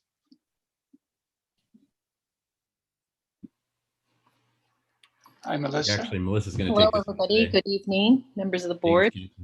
Glad to see all of you here this evening. Glad to be here. Chris, did you want to share anything before we get started in the presentation? No, all I was saying is I think you and James Cantonwine are going to take the lead on this one for today. Yes, thank you. All right, Tanya, if you would please start our slideshow. Board members, you do have information that you've received, including this particular presentation. Thank you. Next slide. So I want to give you an update on our secondary social studies adoption, and that is for grades 6 through 12. Next slide, please. So we've done the curriculum review for grades 6 through 12 and aligned everything to the current or recent Washington State social studies standards. You can see that they were adopted very recently, September of 2019. And we have reached consensus on pilot materials, and the pilot will actually start in early February. And grades 6 through 8 are going to will pilot Discovery and TCI. Those are the vendors. 10 and 11 will pilot Savvis and TCI. TCI, by the way, is a pretty familiar text in the social studies world, and it is a text that we currently use in some of our grades. And grade 12 will pilot Houghton Mifflin and TCI. So the only new vendor to us is Discovery. I've been able to sit in most of the different vendor presentations and listen to the discussions by the teachers, and they're just, the teachers are really just thrilled to be able to get their hands on some current curriculum. I was listening to a presentation yesterday, and one of the vendors, I believe it was Discovery, has already posted the Youth Laureate Poet speech from the inauguration. It's already available to our kids. So the beauty of these kinds of online and consistently adapting curriculum is that our kids are getting things that are current and pertinent. So we're thrilled about these pilots that all teachers or many teachers will be doing. More teachers than we've ever had participate in a pilot, not just the teachers on the team, but many, many other teachers as well. And I want to say that it was teachers who were encouraging each other in the spirit of collaboration to say, hey, let's try this. Let's see what we have here. So this has been a groundswell from the teachers. Teachers have been asking for this particular work for as long as I have been here, and we're finally to the place, and I hope you understand how thrilling this is to all of us to finally be able to get some up-to-date curriculum for them. We have a web page that you can check out. It has all the information that you would want. Of particular note, I want you to know that we'll be collecting student voices and parent feedback throughout the pilot period. Both of those are very important to us, and it explains on the page how we're going to be collecting that and using that data. So we've got teachers, we've got parents, we've got and students, because we're talking about middle through high school students who can give feedback on this. So any questions on that particular piece on the secondary social studies adoption? And again, I really encourage you to look at the webpage. It is really very well done. Thank you, Ashley Stolhan and Natalie Boyle, for your work on this committee and on that webpage. Hey, Melissa? Yes. Just a quick thought, and we mentioned that it's current and pertinent. Who makes the decision on what is pertinent? Everything starts with the social studies standards. So we're looking for how we can find any information, whether it's on ancient Egypt, they've had some new discoveries, or Washington state history, or if we think about civics, we've been living a civics lessons for the last few months. And so it's all part of how is it aligned? And it really is the teachers. I'm on the committee, Natalie and Ashley Stolhan are, as are several administrators, but we are not voting members of the committee. So it is entirely up to the teachers as to what is going to be selected.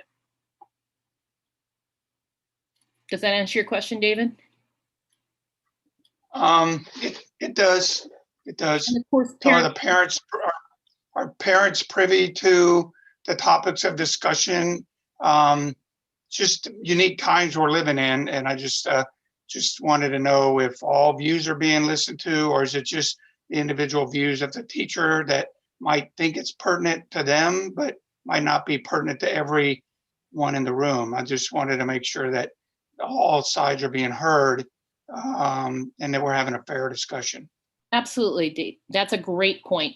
We are really focusing on equity, diversity, and inclusion. And we're talking about including world cultures that we haven't really spent a lot of time with, especially we think about 6th grade. So, and we're looking at groups that we haven't historically heard a lot from in history. I'm thinking about women and other marginalized groups, right? Because it's the victor whose stories get told. And so we really want to have that very broad range of perspective. And we want the students to talk about that and have those deep, rich, critical conversations about how what has happened impacts what is happening now, and how history can repeat itself, right, if we're not studying it. So, and I really do believe firmly that our teachers will share a complete perspective, and healthy debate is really what we need to be encouraging and helping, and civic debate, helping our students understand and partake in.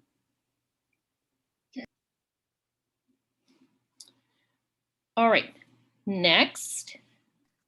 I actually have one question. Oh, I'm sorry. Yes. I was waiting for others. Sorry.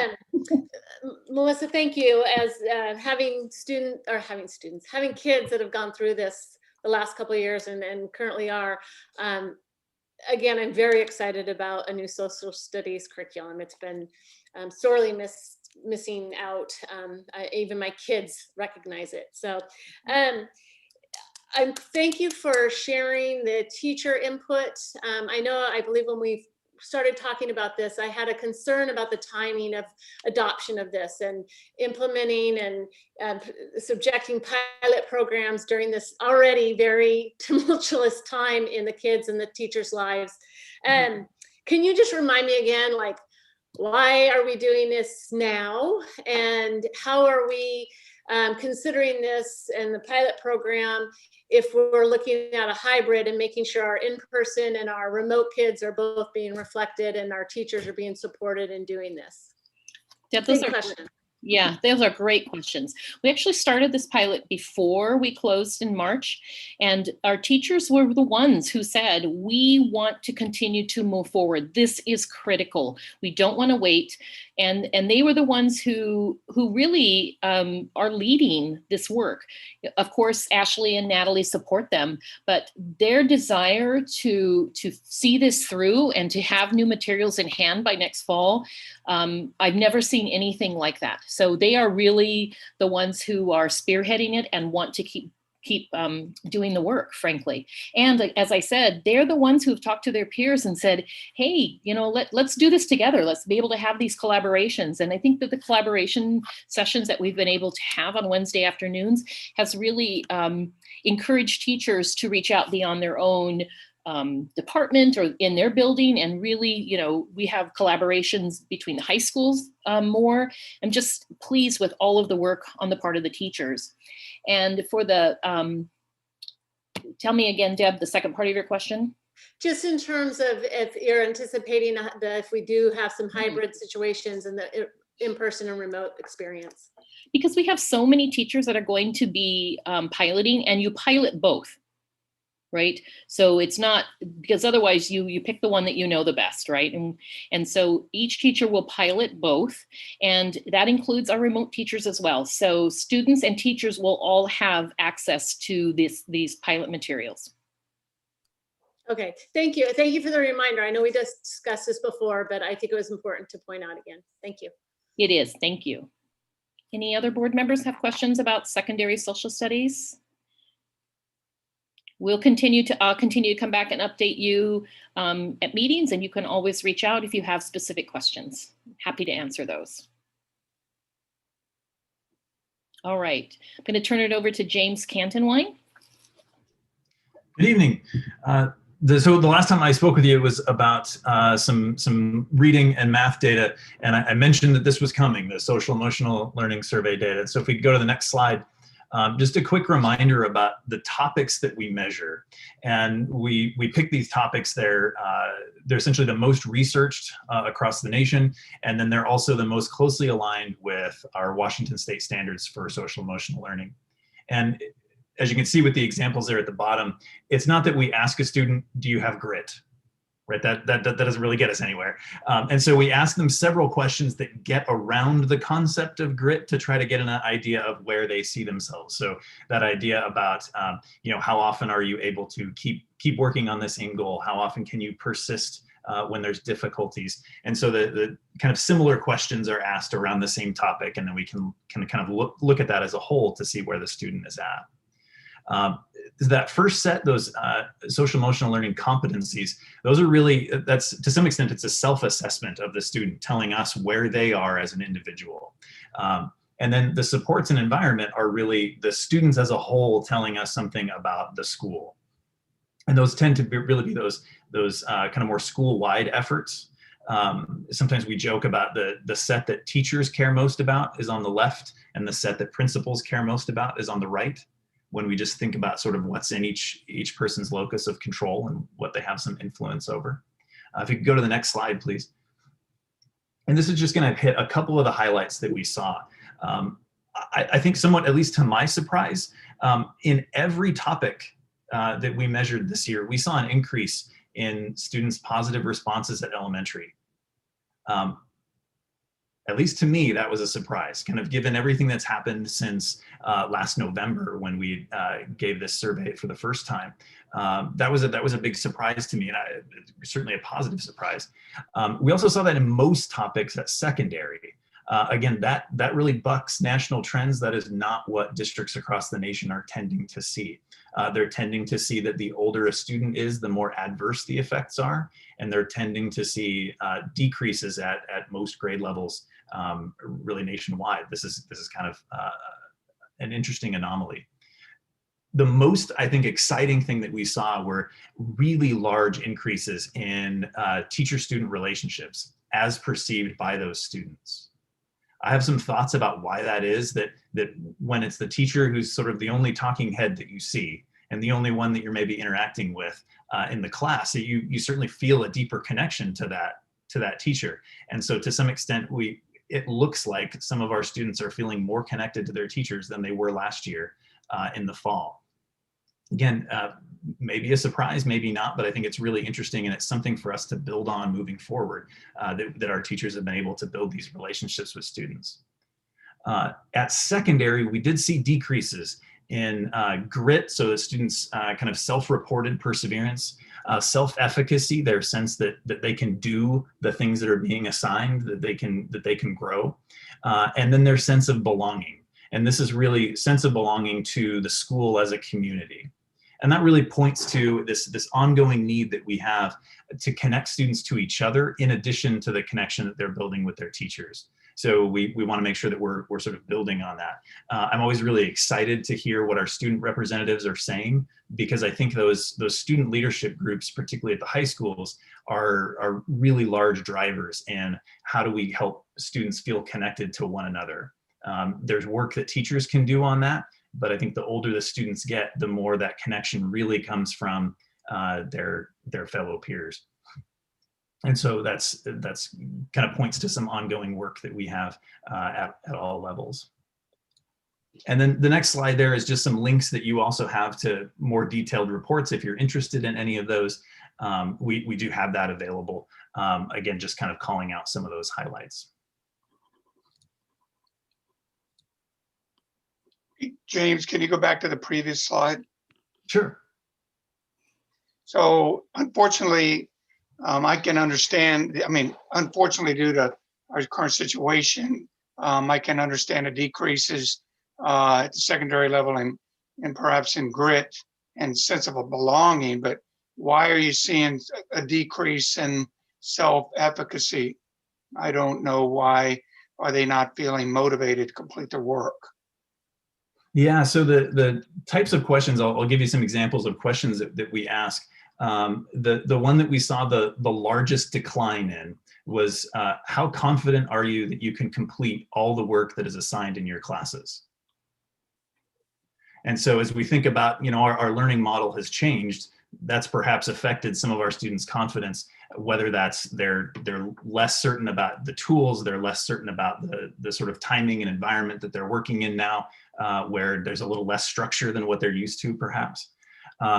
We also see, we didn't see any change in how confident are you that you'll remember what you learned in your current classes. Students actually gave the same level of positive responses to that one that they did before. So it's really about students' confidence level is a little lower than what we were seeing last year. And I guess I would follow up that if we weren't in our current situation and doing the remote and in this current pandemic, would you say a year and a half ago, in 2019, would you think you'd have seen the same decrease in self-efficacy? Just your opinion. My sense is that no, we wouldn't have, especially with the work that we've done around homeroom at the high school and the work we've done with doing some more intentional social emotional learning work in our flex classes at middle school, where we had some of that going on before, but it's more systemic, it's more intentional now across the system. I don't think that we would have seen that same drop. James, can you remind me the timing of when you administered this survey? Yeah, so these surveys are given through November, really cutting off right before the Thanksgiving holiday. Okay. We've learned from our partner Panorama, the survey company, that kind of straddling a holiday is a real bad idea in terms of our results, because students give very different answers when they come back from a holiday break than right before. And I'm assuming this is a voluntary survey that students take? That's correct. So our response rates are quite high, really at all of our schools. They do vary just a little bit from school to school, but they're fairly consistent across secondary, and then they're fairly consistent across elementary. Elementary, we always have higher response rates on anything, whether it's parents or students. Okay. And it was given through the SEL class? So Wednesday schools had some class or choice about Wednesday how they homeroom? delivered that. That was a common model to do that through homeroom. Homeroom. It's really a link that they can access from the portal. Okay. And we do have a planned survey window coming up later this spring as well. With similar questions? Actually, they're identical questions. Okay, and that was my last question was if we are going to get a brief sense of what kids are feeling today, because I know I'm hearing that kids are not even showing up for the homeroom on Wednesdays, and so which is a little disheartening, but especially for those teachers that are there teaching. Anyway, it'll be interesting to see how some of the impacts of our current situation is made on some of these topics. So thank you. Absolutely. Yeah, you're welcome. And James, I would think, one of the things that the board has been having to deal with since this all began was the need to keep people safe, but also at the same time, the damage being done, hopefully not permanent, but the damage being done to the social and emotional parts of our students. So I appreciate you bringing this to the board. Absolutely. Any Yes, comments? James, I forgot to add, I always love seeing your data. So thank you for sharing that with us tonight. Any other board comments? Just thank you for this ongoing work. Obviously, we care deeply about the social emotional well-being of our students. And I know this is nothing new for you during COVID. You always do. And I appreciate your tracking that and making this a priority. You're welcome. Thank you. And I'll mimic that. Thank you for all the extra work you've done. Great. Good information. Okay, so is that in your report, Melissa? One last slide for you. Okay. Thank you very much. Appreciate your efforts, all of you. So, I didn't. Sorry. One last slide. I wanted to continue to highlight the music program tonight and to reiterate what you've heard from me before, but really, and from teachers, as you've talked to them and the educators who spoke out this evening, and the work that they have done with remote learning. Teachers and administrators have gone above and beyond to make this the best possible situation, just like they do every day prior to COVID. And it is remote learning, but it's learning. And I'm going to continue to bring you examples to show you that learning continues. And I think actually in so many cases for so many students at a very high level.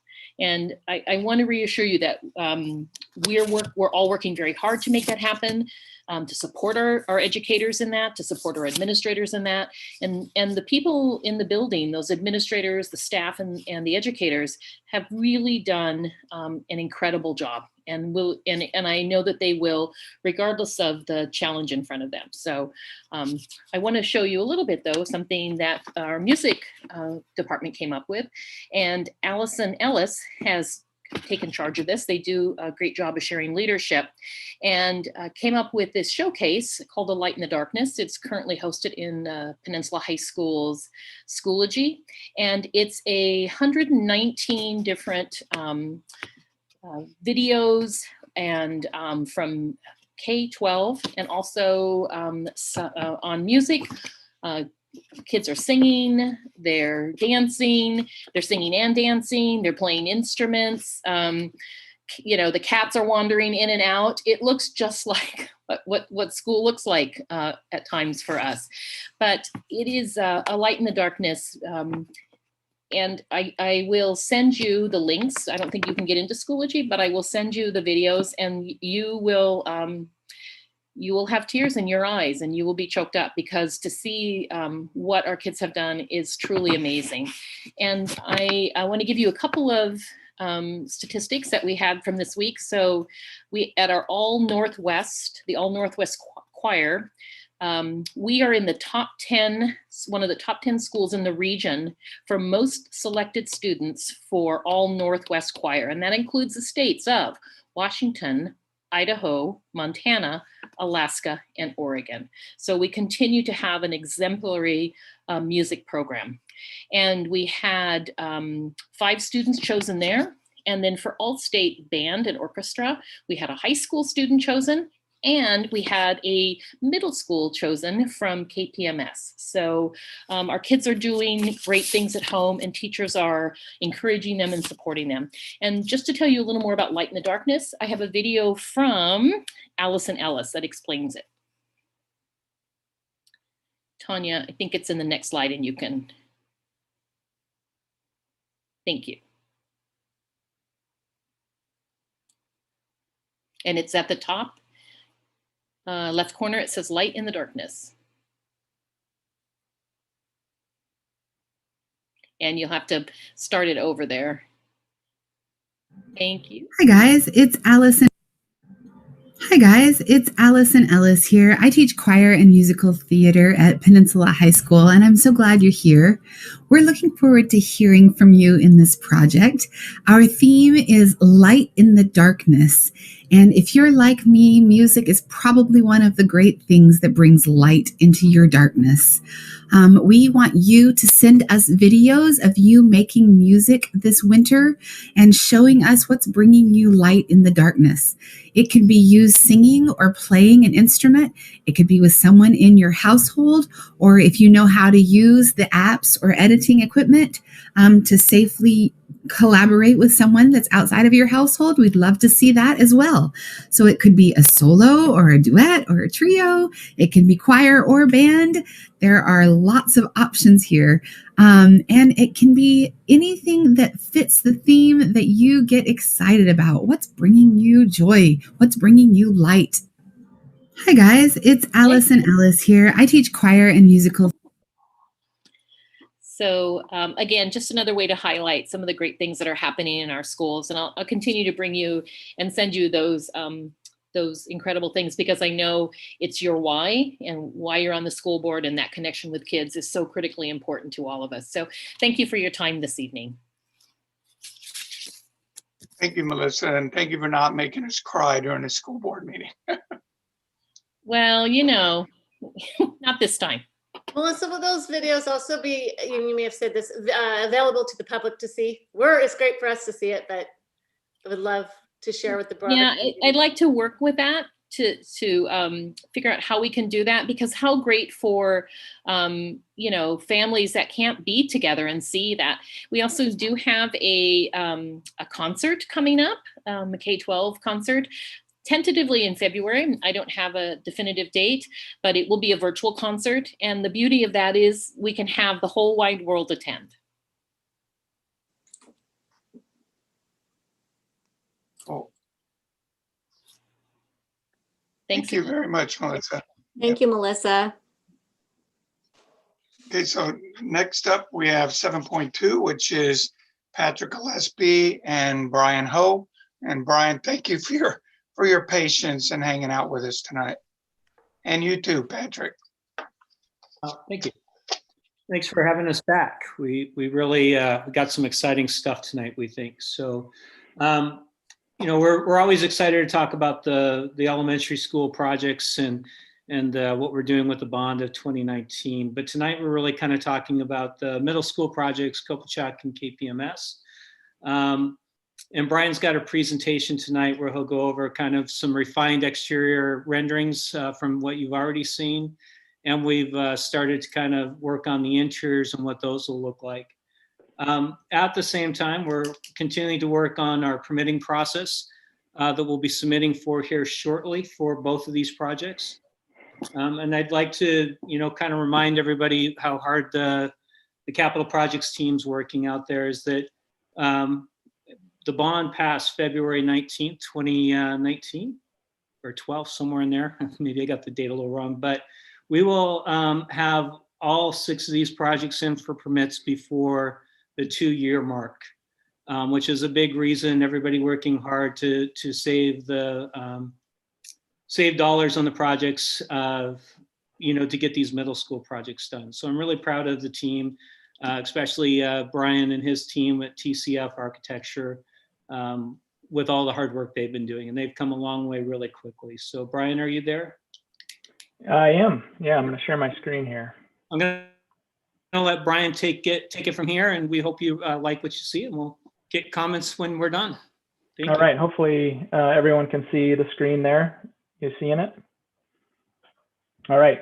Well, thanks for having us. I'm really excited to be able to share some of this development that we've been working on the past few months. I think the last time we presented was in October, so we've come a long ways in a short amount of time. And today was actually a really big milestone. We submitted both Kopachek and KPMS for permit today with Pierce County. So from the time we started, I told our team today that to give themselves a little bit of a break, because they've worked so hard to get to that point, and pretty big deal to be able to get in for permit. But along the way, we've been out to the sites many times. We've been just digging around every corner of that both buildings that we can, trying to get as familiar with them as we can, and had some really great interactions and feedback from staff at both schools as well, which has led to some of the things you'll see tonight. So I have a number of slides, I think like 25 slides. So I'm gonna go through them fairly quickly.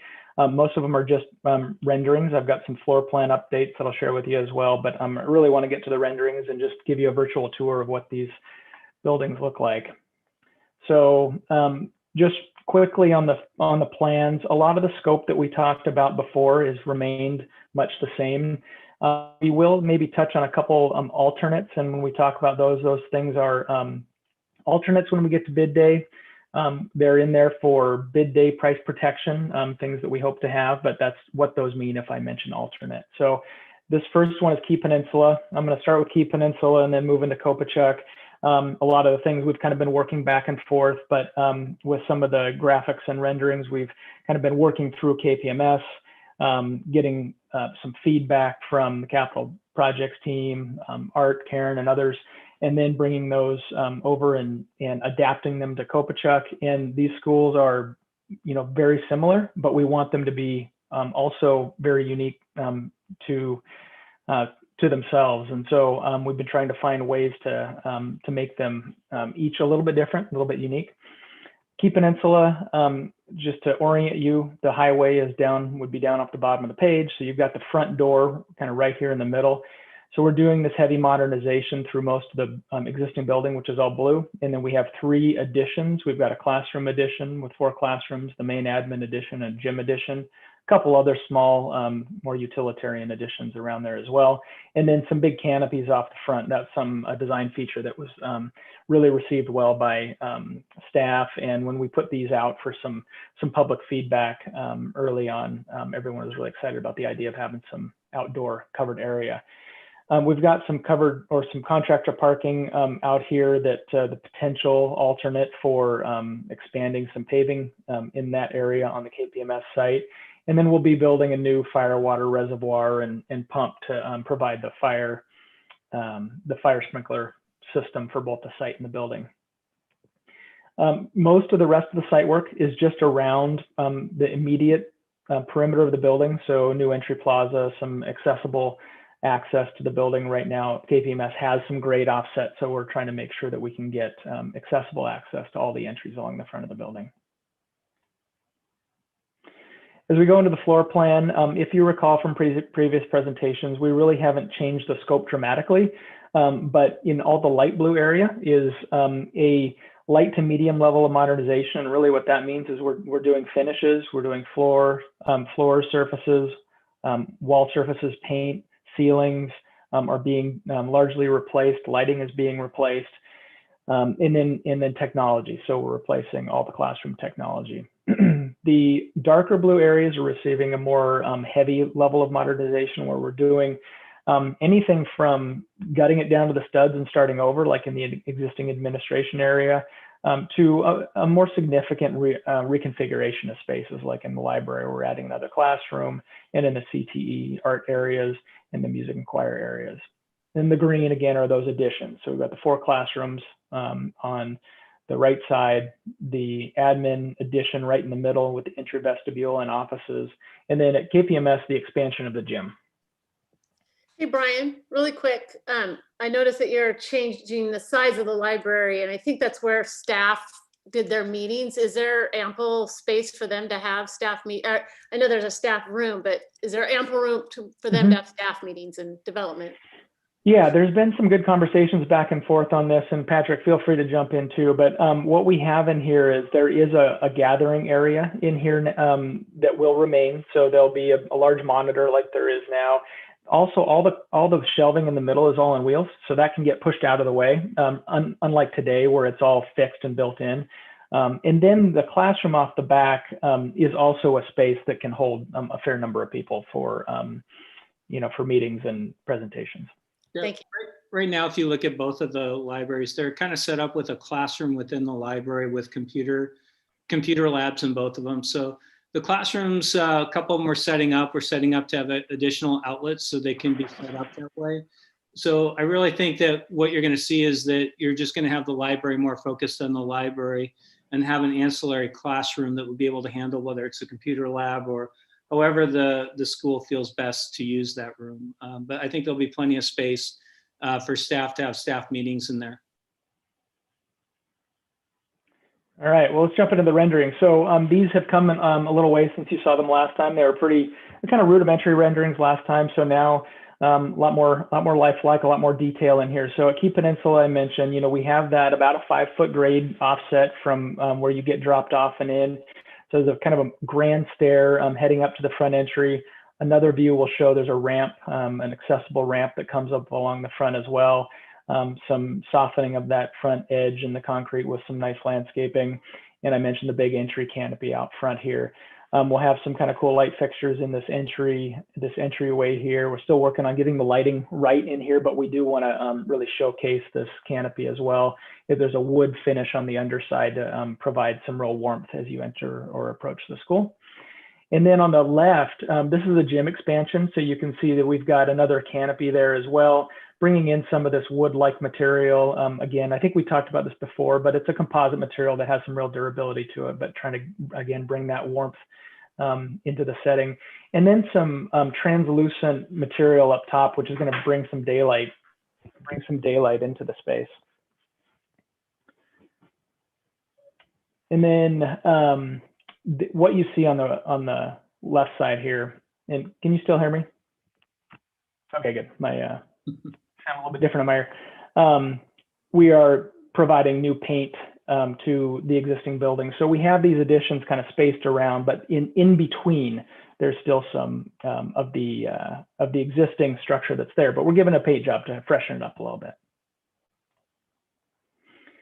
This is a view kind of as you enter the site. So we've got our new classroom addition here, and we're adding some things to the new classroom wing and the existing classroom wing to, again, provide a little bit of warmth and also signify, some of the main entries in the building, even though this is really more of a secondary entry, but it is a place where, students might come and go during pickup and drop off.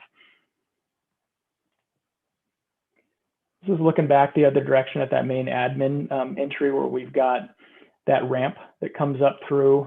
Again, we've split across the landscaping as it ramps up to provide kind of a softer, more welcoming feel as you approach the building. And then this is looking back with the gym in the foreground, looking back at the admin and then the classroom additions beyond. So get into the interior now. So this would be walking in the front door. This is the entry vestibule, the security vestibule.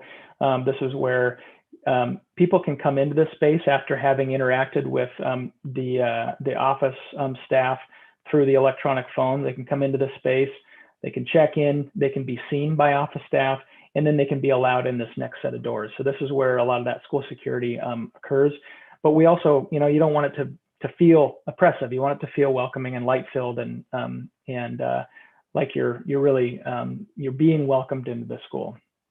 So this is a very similar concept to what we did at the elementary schools from a safety and security standpoint to control who comes in the building and how we let them in. So we're excited to kind of bring that element from the elementary schools over There's also an operable window that we were asked to put in for a lot of times parents just have some stuff they need to drop off real quick and aren't there for very long. So they can come up to that window, drop it off and head back out. So we work really with the office staff and the principals to kind of come up with these concepts. And we think they're really excited about how this plays out. Some of the graphics you'll see in here, these are placeholders now, but the idea that, you know, we can have some kind of an identity. This is an abstracted cougar as an idea that there would be something that would tie to that, that school identity and mascot. So now we're moving into the commons area. So where we'd be standing right now would be kind of over by the art room, looking back at the main entry on, you know, beyond. On the right is where the stage is. And on the left is where the current administration is. So we're looking at bringing in some nice finishes into this space to really make it kind of an exciting space for students. A lot of transparency into the office, really trying to highlight the wrap around the stage and make that a focal point of the space. And then again, bringing some of that, the school name, some school pride into this area as well. The floor in this area, you know, we've been looking at, it really flows seamlessly into the corridors from here, but we wanted to try to use the flooring to help better visually identify this as a separate room from the rest of the circulation corridors that go through it. And then this view would be looking down the hallway. So currently today, this is where the admin is. And so on the right is where the new admin would be. And we'd have the main entry here to the right. Working in some little seating nooks, informal seating areas in the corridors. And then this is something that we talked about with both schools, being an area that can be an extension of the cafeteria, something that can be a little bit quieter of a space, but also be used for other community programs and other things during throughout the day. And each school has some different ideas on how they can use a space like this.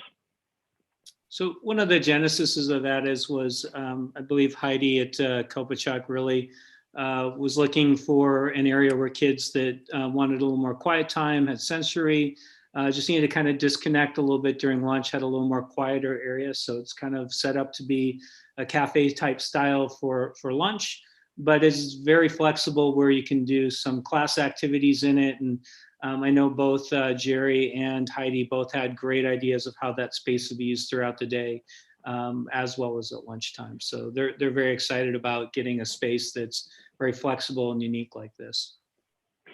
And you can see, you know, what we try to do is bring in some of the colors that we were using on the outside, so we can tie the exterior and interior design together, but not do it in a way that's too bright and in your face. So we've been really working with Capital Projects Group to kind of dial in on those colors, so they have some longevity, some timelessness to them, but also some fun and excitement. This is moving into the administration. So the first view we saw would be back over here through these windows in the vestibule. This would be as you come into the reception area. So you'd have the first person you would see and interact with right at this desk, and then other office staff beyond that, principals, vice principals, and other offices beyond. And those offices have views out to the parking lot, so they can, you know, always be monitoring and seeing, you know, what's happening on the site.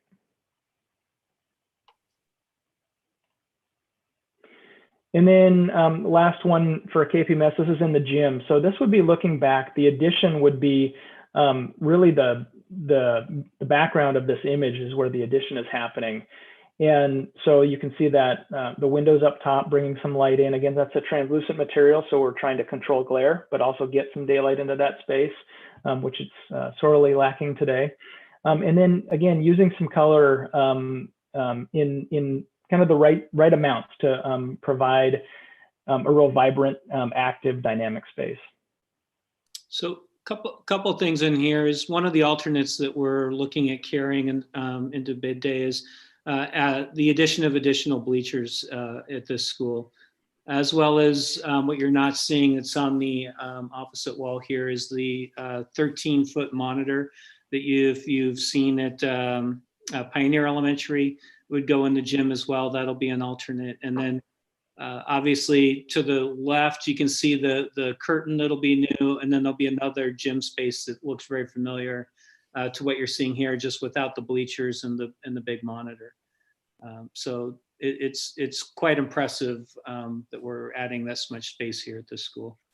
Patrick, did you say that, because that doesn't look like a lot of bleachers to me. You're saying that it's going to be potentially added more bleachers? Yeah, right now there's, Brian, I don't remember how many seats there are there, but we're looking to expand it. So I don't know if this represents what's there now or if this is what we would have with the alternate. I think Yeah, this today there's another set of these, and it would be to the left of the view. And then there's opportunity for more on this right side. We haven't rendered them in at this point, but the alternate is to get bleachers for up to 650. Okay, so they can have an assembly or something in there. And maybe I missed this, but were there lockers? Did you guys show that slide? Do they have lockers in middle school anymore? Yeah, no, there are lockers. So we You don't have. need to show them to me. I just didn't know. Yeah. Like I know there's some they're not using them anymore. So I was wondering if we still had them. Yeah, we had that conversation with both schools, and we said, hey, do you need more lockers? Do you need less lockers? And it sounded like what they had as of today, was a reasonable number. Neither school said that they needed more because of what you just mentioned, that some aren't using them, although some kids are. And I think looking at the long term, as kind of trends come and go, we don't want to take them out and then wish that we had them. So we are looking at painting them and then looking at an alternate for replacing them. So we'll have some options as to whether we can refinish them. They certainly need to be refinished and freshened up and even potentially replaced.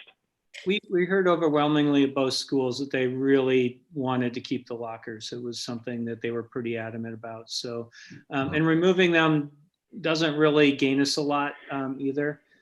So it's freshening them up, or if we can take the alternative new lockers, should meet their needs today and in the future. And if, we just never know how they're going to use them. So like Brian said, we'd rather hedge our bets on having them and keeping them than getting rid of them and wishing that we didn't get rid of them during this remodel. So. All right, well, we're going to move to Kopachuk now. And Kopachuk, again, very similar scope that's happening here with a few nuances. So this site, you come into the site up above the track here and wrap around. We are, I didn't mention at KPMS, but we are going to be widening the fire lane that goes all the way around. At Kopachuk, it's certainly very skinny as it gets around the portables in the back here, and the buses run around the back. It's the emergency vehicle lane back there as well. So we are going to be widening that. And we have an alternate to add some additional paved parking where the graveled parking is today. And then very similar as with the front paving, we don't have the grade offset to deal with at Kopachuk. But here we have two additions, two primary additions, I should say. We've got a 2-classroom addition and an admin addition, nearly identical layout in both schools. The canopies at the gym and the main admin. And then we have a small addition to expand classrooms over the old home ec room. This is an addition that was done years ago at KPMS. So those classrooms will expand to be able to give us 2 full-size classrooms where that home ec room is now. And then freshening up and rebuilding and expanding the storage off the back of the gym here for some of the shop and CTE and custodial needs. So on this, you can see that right now, although it says additional parking, if you look underneath the parking Brian put there, there's actually cars there. So really, cars are just parking in the dirt and on the edge of the parking lot as it is. So that'll be an alternate in our bid, but that's something that we're definitely looking at since people are parking there as it is now. And hey, did they just not need as much? Oh, there you go. That. You want to go? Yeah, I'll go to the next slide. You just answered my next question. So this slide is provides a lot more information than that other one did. So yeah. So nearly identical work throughout the building. So the light blue areas, again, they're getting finishes, lighting, ceiling paint, floor, and technology. The darker blue areas, very similar level of reconfiguration in admin, library. We're adding 2 science rooms in both buildings, slightly different locations in each building. Here at Kopachuk is near the additional science rooms. At KPMS, I didn't point out, but there are over on the right side in this 200 wing, because when we talked with the options programs, there were several reasons why options should stay where it is today. So we found another home for 2 additional science rooms. Then the CTE art spaces where we're adding those 2 additional classrooms here, where the home ec room is. And then again, similar reconfiguration in music and choir room. So you can see the 2 main additions, classroom and admin. Here we've got the 2 classrooms. We're really limited on site area to even work with at Kopachuk. So part of what's driving this shape even is the space that we have to work with between the building and the road, and then the expansion off the CTE space here.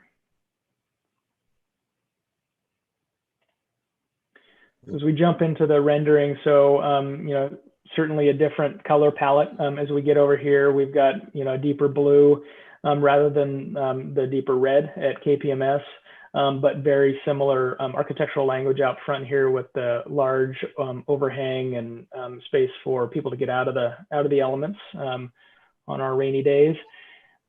The gym canopy beyond that, this one wraps around the front of the gym a little bit because there are doors today on the front of the gym. So we want to make sure that we cover those up. This is back out. This would be the 2 classroom addition on the right. So again, very similar language with some of that wood material in the canopy, adding the canopy to the existing classroom wing. And then you can see a little bit brighter blue in some of these alcoves where we can paint and, you know, bring a little bit of fun and a little bit of energy to the classroom entrances, and then the gym beyond.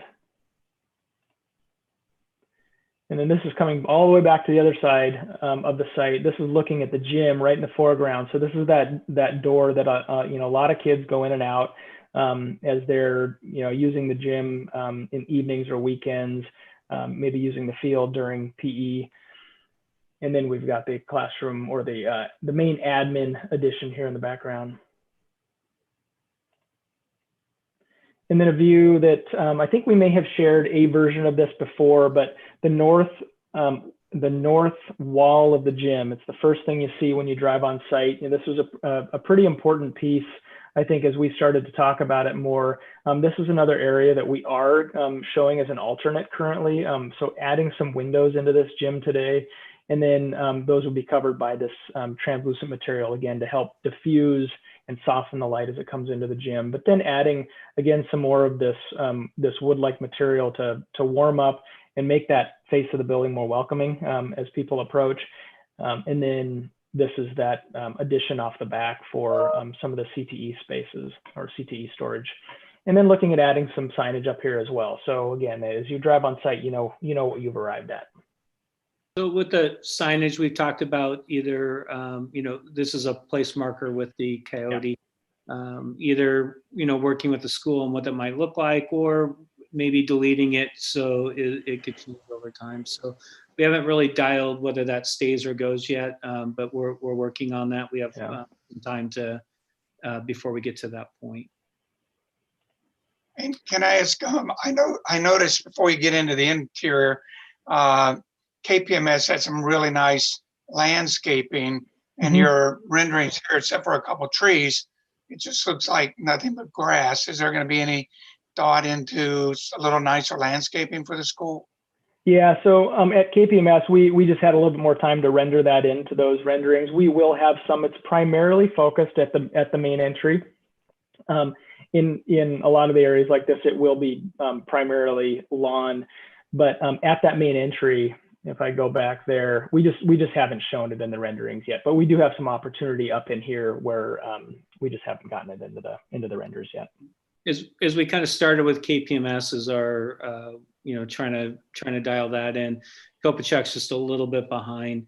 And then just a reminder that although they're similar, they're different. And when we went through the different variations, it was overwhelmingly that this was the favorite. So although we initially started the process with trying to make the 2 schools really different, it just turned out that everybody seemed to really like the one direction.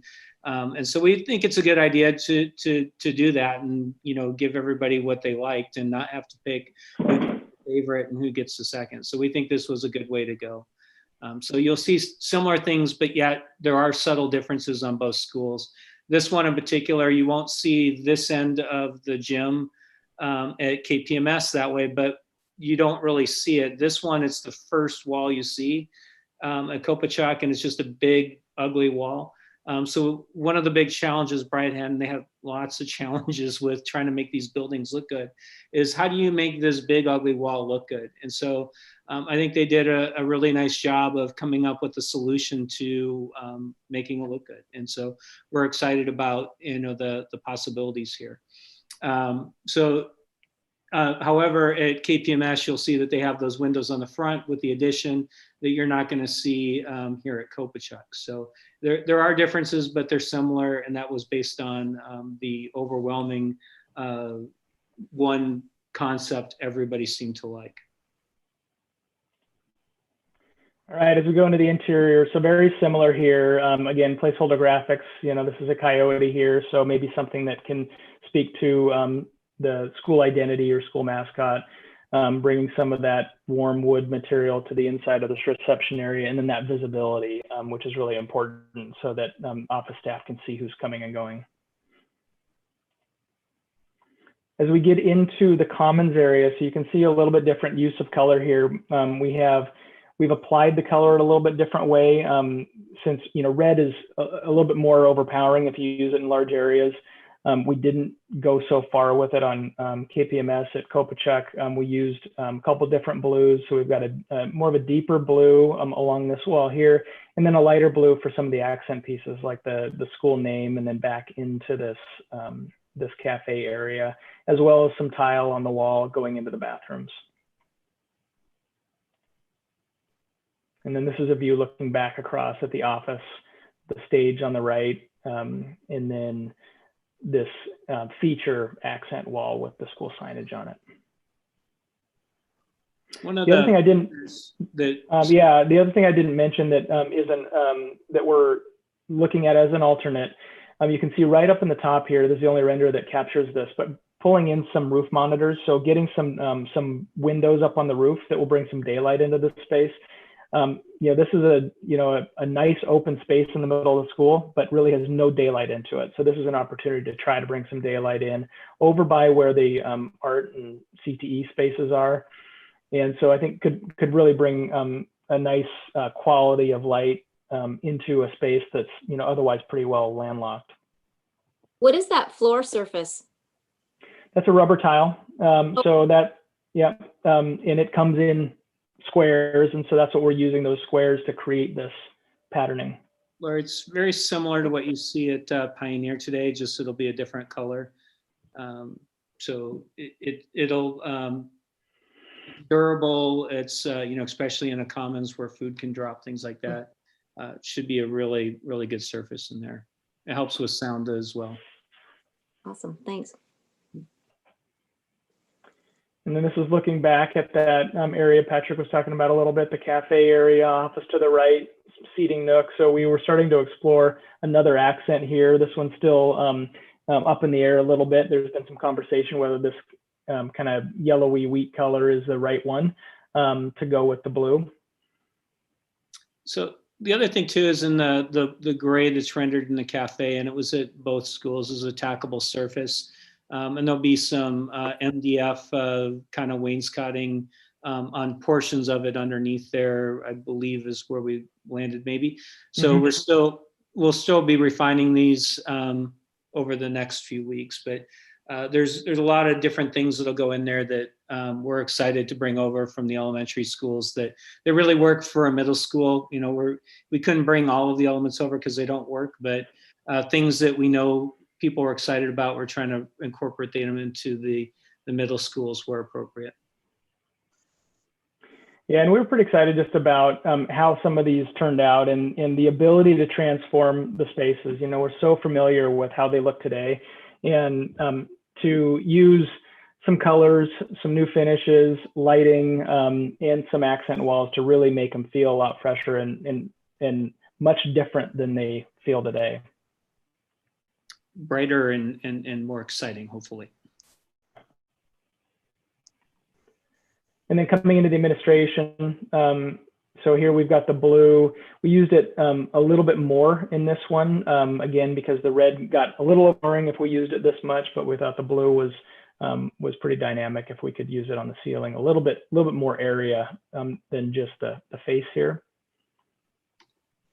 in the reception area. And in the gym, so this is a little bit different angle of the gym. This is looking towards the auxiliary side of the gym, but we'll be replacing the curtain that's in there now. The windows on the left here, those are those alternate windows that we'd be looking at, but bringing a lot of daylight into this space. And then the bleachers, this is how they're situated today, but again, having that alternate to expand the capacity of them.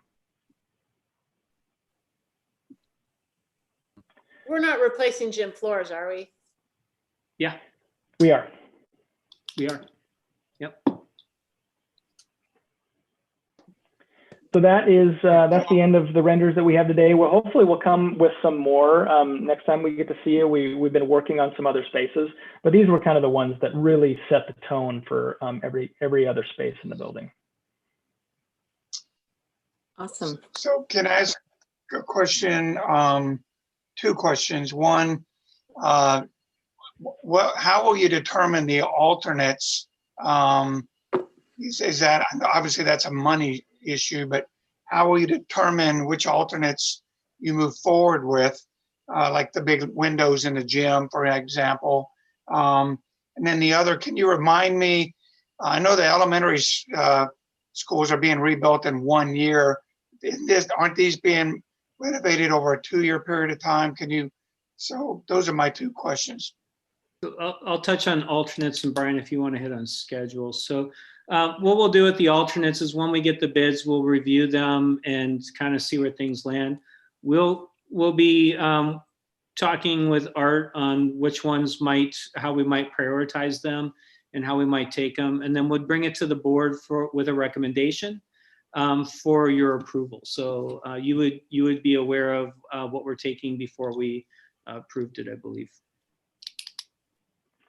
And on schedule, we have right now about 1.5 years for construction. So we're starting, we're shooting to start in just after school is out in June, this coming June, and then working through December of the following year. So we'd be a 1.5 school years.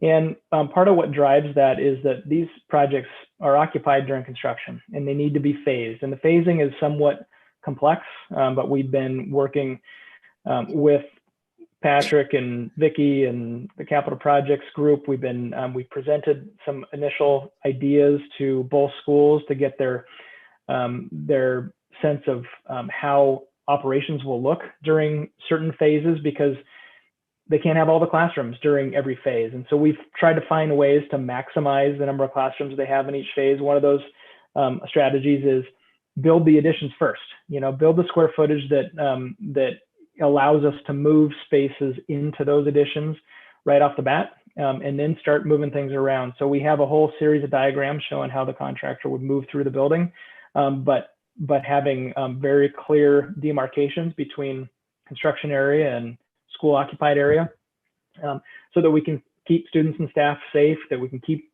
air separation, we don't get dust and contaminants into the school. So we've been looking at how best to maximize summer work, but summer's really not that long. So maximize summer work, and then phase. Right now we're looking at phasing that's related to trimesters as best we can. That doesn't always work out perfectly, but if we can try to time it with trimesters, it's nice, because then as classrooms need to move around, it's a little bit easier to do it between 2 trimesters. So work into those parameters as best we can.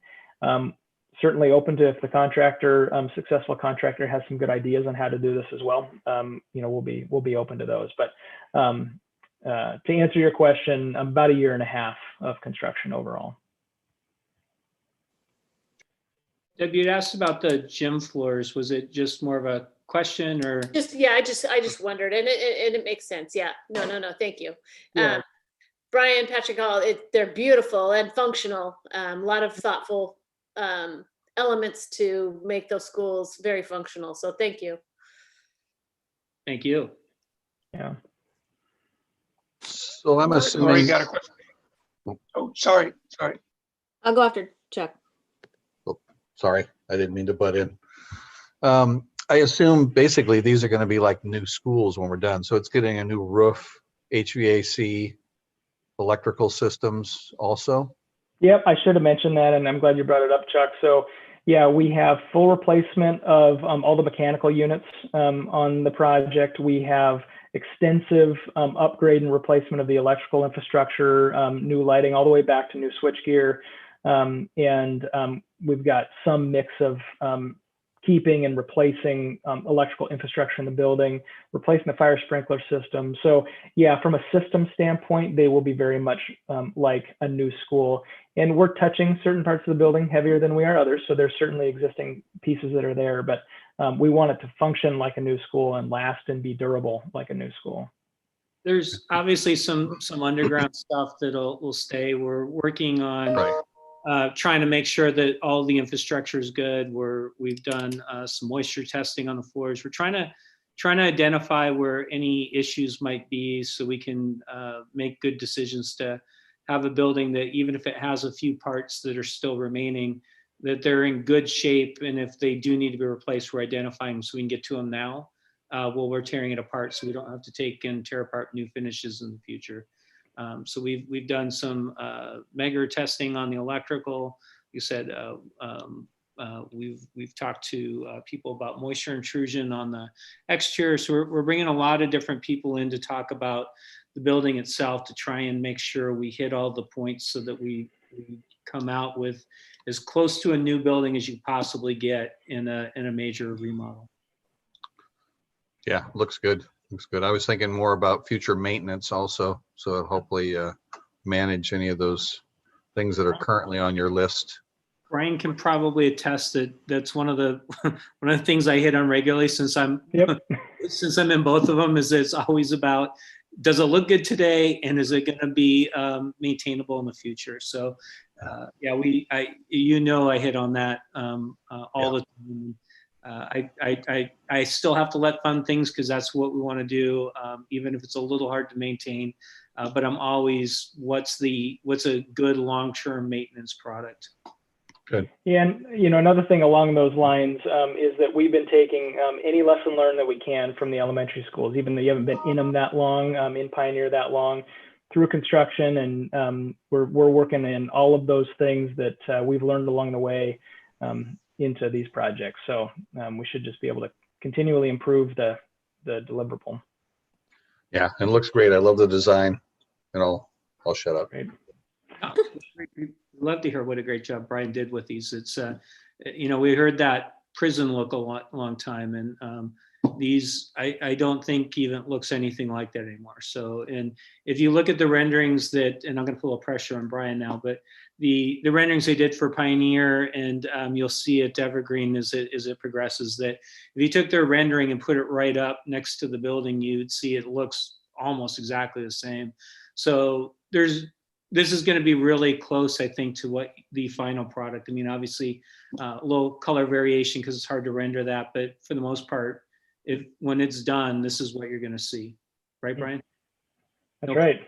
Well, it still surprises me when we walk in these projects when they're finished, how close the rendering looks. But we're rendering these out of the actual model that's used to build the construction drawing. So, it's all the same stuff there that the contractor's using to build off of. So it shouldn't be a surprise, but it is still surprising to see that comparison. I just wanted to say, having spent a fair amount of time in both of those gyms, I love how much brighter they are. I mean, that's just amazing what the difference you're able to make there.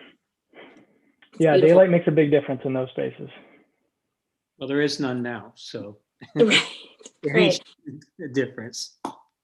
And then can you remind me, how will this affect capacity of both of those schools? It is, oh man. Approximately. It's, Brian, help me out. Is it 8 classrooms at Kopachuk that we're gaining? No, it's 6 and 8. I think we gained 14. Yeah, I think that's right. So we have, we have 4 new added classrooms. We've got 3 in the middle of the building, so that's 7, and then we've got 1 more at the home ec space. So that's the 8 there, and then 6 at Kopachuk. So 14 total between the 2 schools. That's great. Natalie, I know you have something to say. Always. No, I just chime in to say it looks beautiful, and I'm excited for many reasons, but I think these schools are a reflection of community pride, or maybe even vice versa. So to have something like this to look forward to and to be proud of is really exciting. I know a particular troop of boys at Kopachuk who affectionately refer to their school as Kopachuk Midichul, because it's been missing some letters on the outside for a while. So having this beautiful school to drive up to, both of them, is going to be something really exciting. My question is, as we've gone through this year and we've learned so much, our world has changed, obviously, are there any lessons that we're learning either from COVID and isolation and capacity and health screens and all of that, and other real world safety events that we're incorporating into the design, given this isn't a brand new building, these aren't brand new buildings? What are we doing anything to address those new needs? So there's, Patrick, go ahead. Yeah, I mean, that's a tough one. You know, we're building schools for the needs of the future. We're hoping that COVID is a small part of the future, but I think we want to be careful that we don't customize them to what we're hoping isn't going to last forever. If we thought that COVID was going to be around for 50 years, I think we would design them way differently. I can't tell you that they are designed for COVID in mind, but much like at Pioneer and the other schools that were designed before that, we will, some of the things that we did right away where we put up plexiglass screening in different areas, and there's, you know, tape delineating the left and right side of the hall and the stations. I think there's plenty of opportunity there, but they aren't specifically designed with COVID in mind. There are a few pieces that I'll be talking to Brian about separately to see if we can maybe do, but you know, just off of some things I heard earlier today. But yeah, we didn't specifically design them as a COVID school. Well, not just COVID even, but I mean, nefarious activity, we can say, or fires, earthquakes, floods, landslide, all of that, taking into account our human safety in the event of those. Yeah, and Brian, you could probably answer this a little bit better. I know structurals looked at it, and the buildings are unique in how they were constructed, but some of the things we're doing should make them more structurally sound. And I would probably defer to Brian on some of those, but I think we're touching on a couple of roof systems and things like that. But the buildings aren't necessarily deficient. They just have a few things that we're going to shore up to make them safer from, you know, earthquakes and things of that nature. Brian, do you want to elaborate on that? Or yeah, there's a number of things that we're doing that we'll be getting these buildings, you know, much closer to what a new building today would be designed like. So, yeah, you know, these buildings are built of concrete, which is great for fire. You know, from a seismic standpoint, we're doing a fairly extensive amount of work to shore up those concrete walls. So really at the roof connection to the wall is a big weak point in how buildings were designed when these were. And so we're doing a lot of work to tie those pieces together, bring them up to more current earthquake codes. So, you know, from a natural disaster standpoint, certainly addressing those things. Those are code requirements that we're meeting that will make these buildings just inherently safer. Mechanical system being replaced is going to bring with it better filtration, better opportunities for ventilation, and just healthier spaces overall. And then getting some daylight in. You know, we're not popping windows all over the place, but, you know, we mentioned the gym, you know, getting daylight in there. Some of the new classrooms will have some additional windows. And so where we can bring daylight in just creates for just a healthier learning environment in general. You know, the roof monitors in the commons and those sorts of things. So it's kind of a variety of things that will make these, I think, just better places to be. And one of the big ones on the day-to-day, sorry, Brian, to cut you off there, sure. but One of the big ones is, you know, we looked at the safety and security piece, and we've added the secure vestibules. There's going to be a security camera system on there. So we're looking at a lot of those safety aspects that we've put on the elementary schools. We should be looking at the card swipes at all the prominent exterior doors we use. We can't put them on everyone. They don't make sense, but all the high use ones, we put them on. So there's definitely a safety aspect that we've looked at with these buildings. Great, thanks. Looks great, you guys. Anybody else? I just want to go ahead, Chuck. Go ahead. Just want to say it was a nice job getting it submitted for permits before the code change. Yeah, that was certainly a driver. Yeah. Everybody knows their code. Yeah. When does that change, Brian? The first of yeah, it changes on Monday. Week. So yeah, Brian's made it. They've been working really hard to get that done, and I think maybe he surprised me. I thought they were going to have it in tomorrow, but that he had it in today was a little extra bonus. That's one less stress that I think we all have to worry about tomorrow morning. Yeah, the whole team was working this time last night, so it's my turn tonight. Well, I just echo what everybody else said, that they're beautiful schools, and look forward to seeing what alternates we would be able to afford. But I can't imagine that how excited the teachers and the staff and everybody is to, you know, only be a year and a half out from being able to go into these renovated schools. So they, you know, hats off to you, and thanks for everything you're doing. So they're beautiful. Thank So you. Thank you for your support, the board support on these projects. It's you know, we know the board worked really hard on the bond, and this is the fruits of those labors. Is the 4 elementary schools, one that you've seen open, and hopefully you've all been in it by this point, and seen kids learning in there. And then obviously the added bonus of doing these 2 projects that I don't think anybody thought about 2 years ago. This was a great bonus to be able to do these and meet that emergent needs piece that was part of that promise of the bond. So yeah, thank you so much for supporting these projects. Thank you. So thank you, Brian. Thank you. Have a great night. Thank you. Yep. Thanks for hanging around. No problem.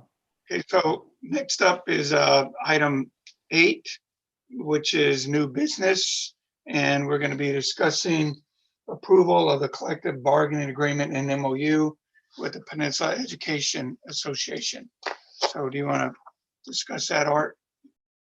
Yeah, just we had an expired collective bargaining agreement, and we've been bargaining and negotiating since May. It took, I think, for several reasons, longer than it might have given the COVID and the pandemic.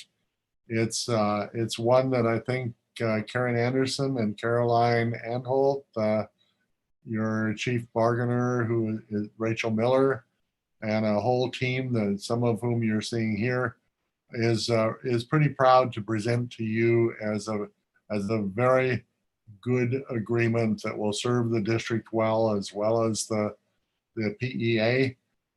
And I recommend it without reservation, but I would ask Karen Anderson to walk us through, and I don't see Caroline. So Karen, if you would walk us through just the sort of the framework of the agreement.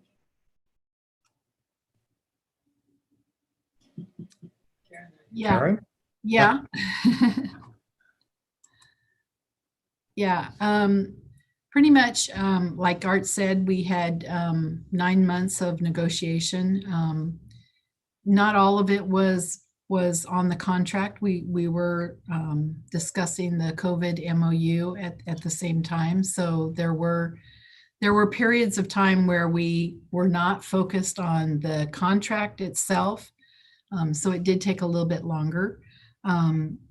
But in essence, we addressed issues that we were trying to, concerns that they had and problems that we were trying to solve. And so there's a list of items in your cover page, and I apologize, I don't have it in front of me, so I might not cover every single item.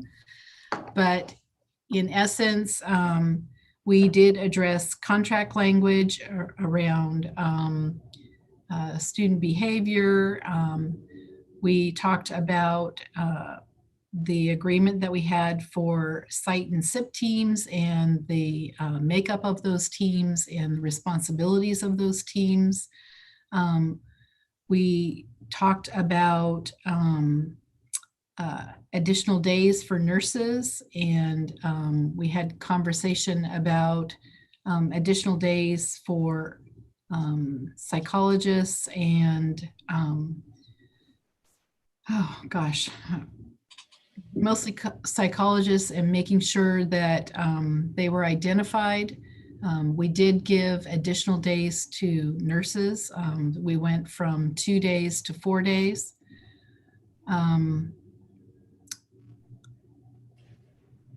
Gosh, I can't even think of all the items. We've all seen, we all received a copy of it, Karen, so Okay. you don't have to remember every single item. So I would We've say seen if there are any specific questions about what's on the list, if it doesn't make sense, I'd be happy to answer any of those questions. You have the new salary schedule that is attached. I would say that the focus this time around was to look at our beginning salary and make sure that it was competitive, and to support teachers that are beginning, that their increases are, there was more, I would say there was more emphasis put in the beginning of the salary schedule rather than at the end. We did shorten our salary schedule. We went from 30 years to 25 years. And so that was another problem that we were trying to solve with the union. So I feel that that was very collaborative in all of the teachers that we were trying to support. The last piece is the stipend schedule, and that was increased by IPD. There were a couple of stipends that currently are on the, they're in the coaches contract, the PEA extracurricular contract, and we shifted them over to PEA contract because they're really for teachers. One of them was the middle school ASB advisor without a class, and the other one is the yearbook, the middle school yearbook without a class. So we moved those into the PEA contract. The other one that was added there was the TPEP stipends. We've had them, but they just weren't on the list. And so we wanted to make sure that they were on the list and identified. We did get a 2-year contract, and next year the improvement to the salary schedule will be IPD or 1%, whichever is higher. So if there are any questions, I'd be happy to answer.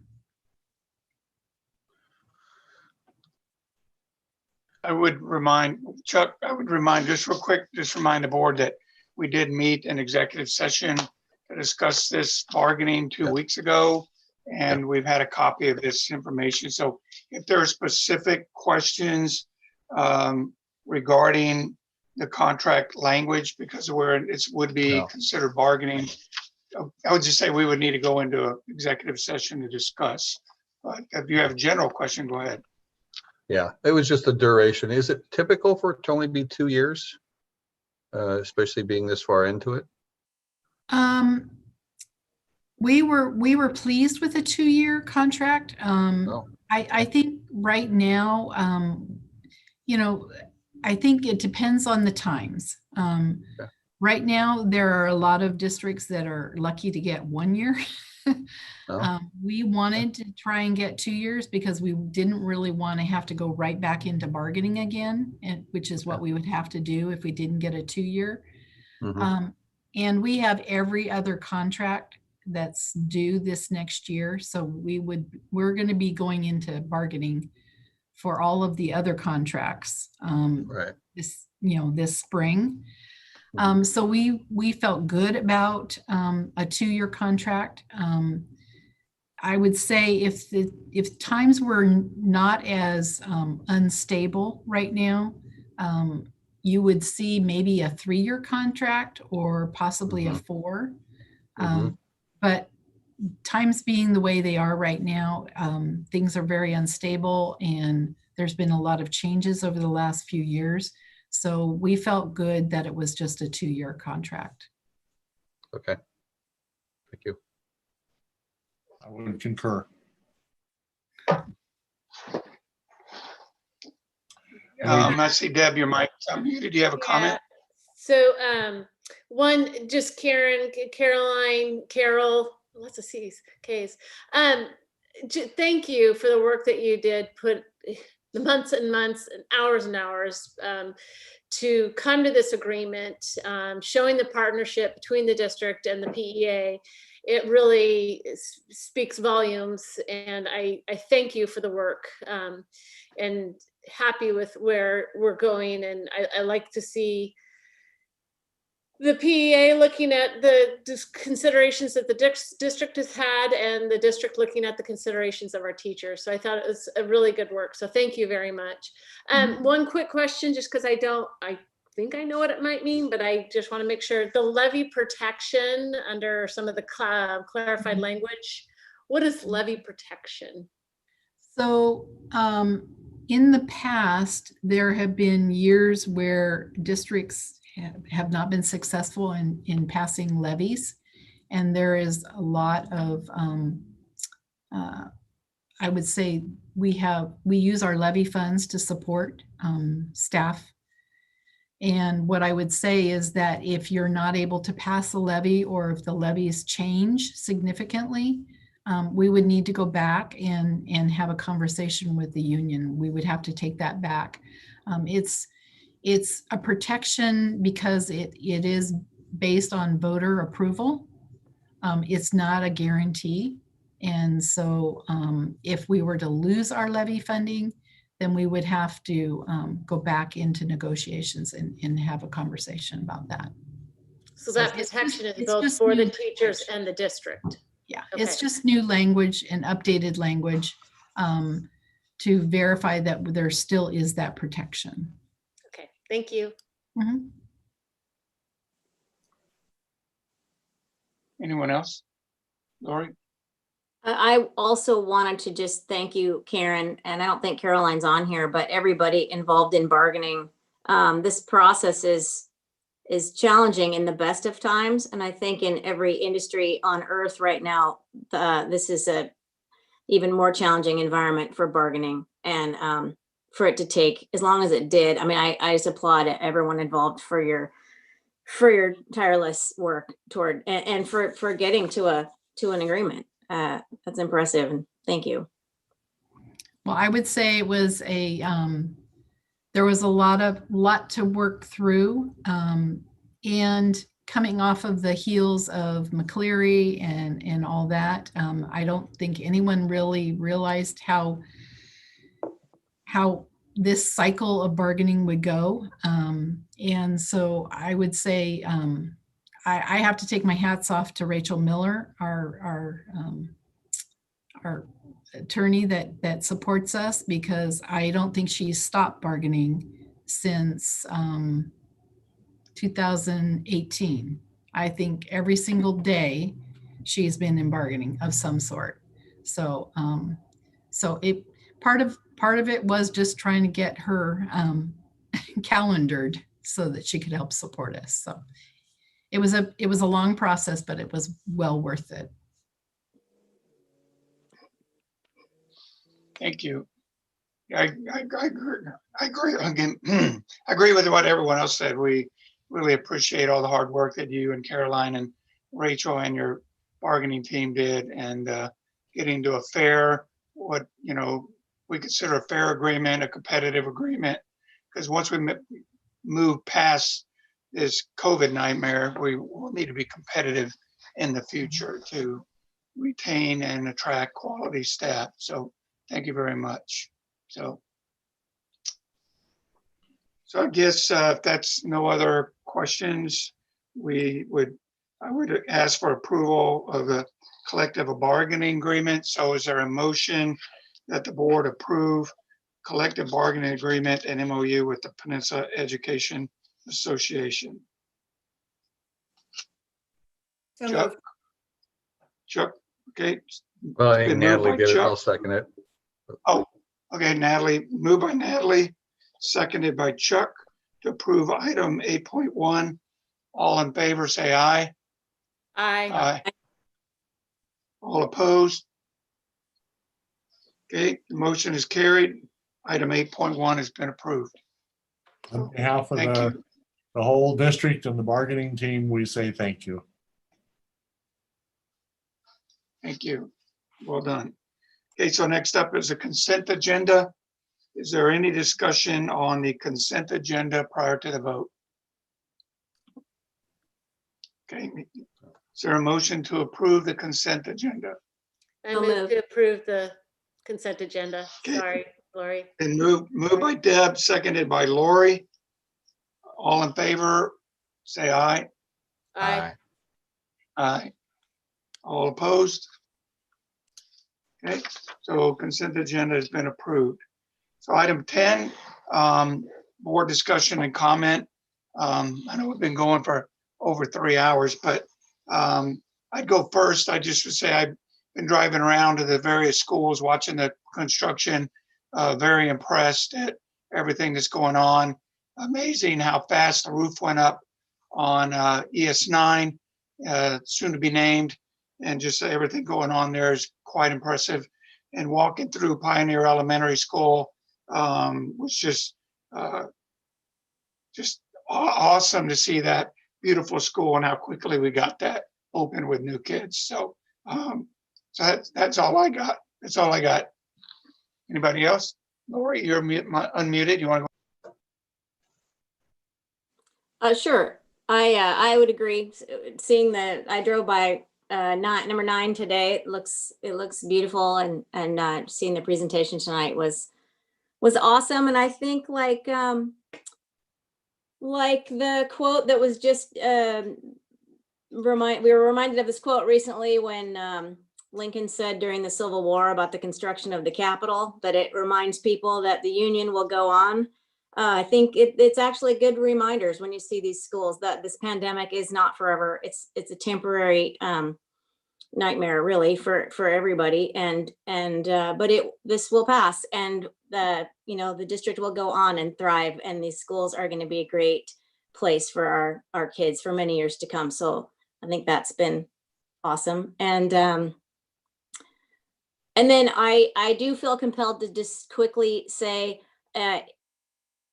because we don't respond per se, but in light of the community comments tonight, there were some who said that they haven't been heard, and I just want to say, speaking for myself, that is not the case. We are listening to all of the comments we get, and we get many that are not during the public meeting, and there are just many factors that are taken into consideration, and the best decisions are made. So I want to assure people that they are heard. I know it doesn't feel like that when the course of things go a way that that's different than you thought or expected. But anyway, that's just, I wanted to say that is all.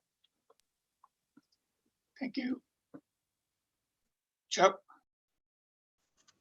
Kind of to mimic what Lori said, the public is being listened to. It's a balance that we have to take into consideration, all the information that comes into us. And so we're trying to do the best we can. But everybody is being heard. On the other side of things, I had a chance to walk through Evergreen Elementary School with my other hat on, my other hard hat, my helmet. Wow. Can't wait for you guys to come see what Evergreen Elementary looks like. It's just amazing.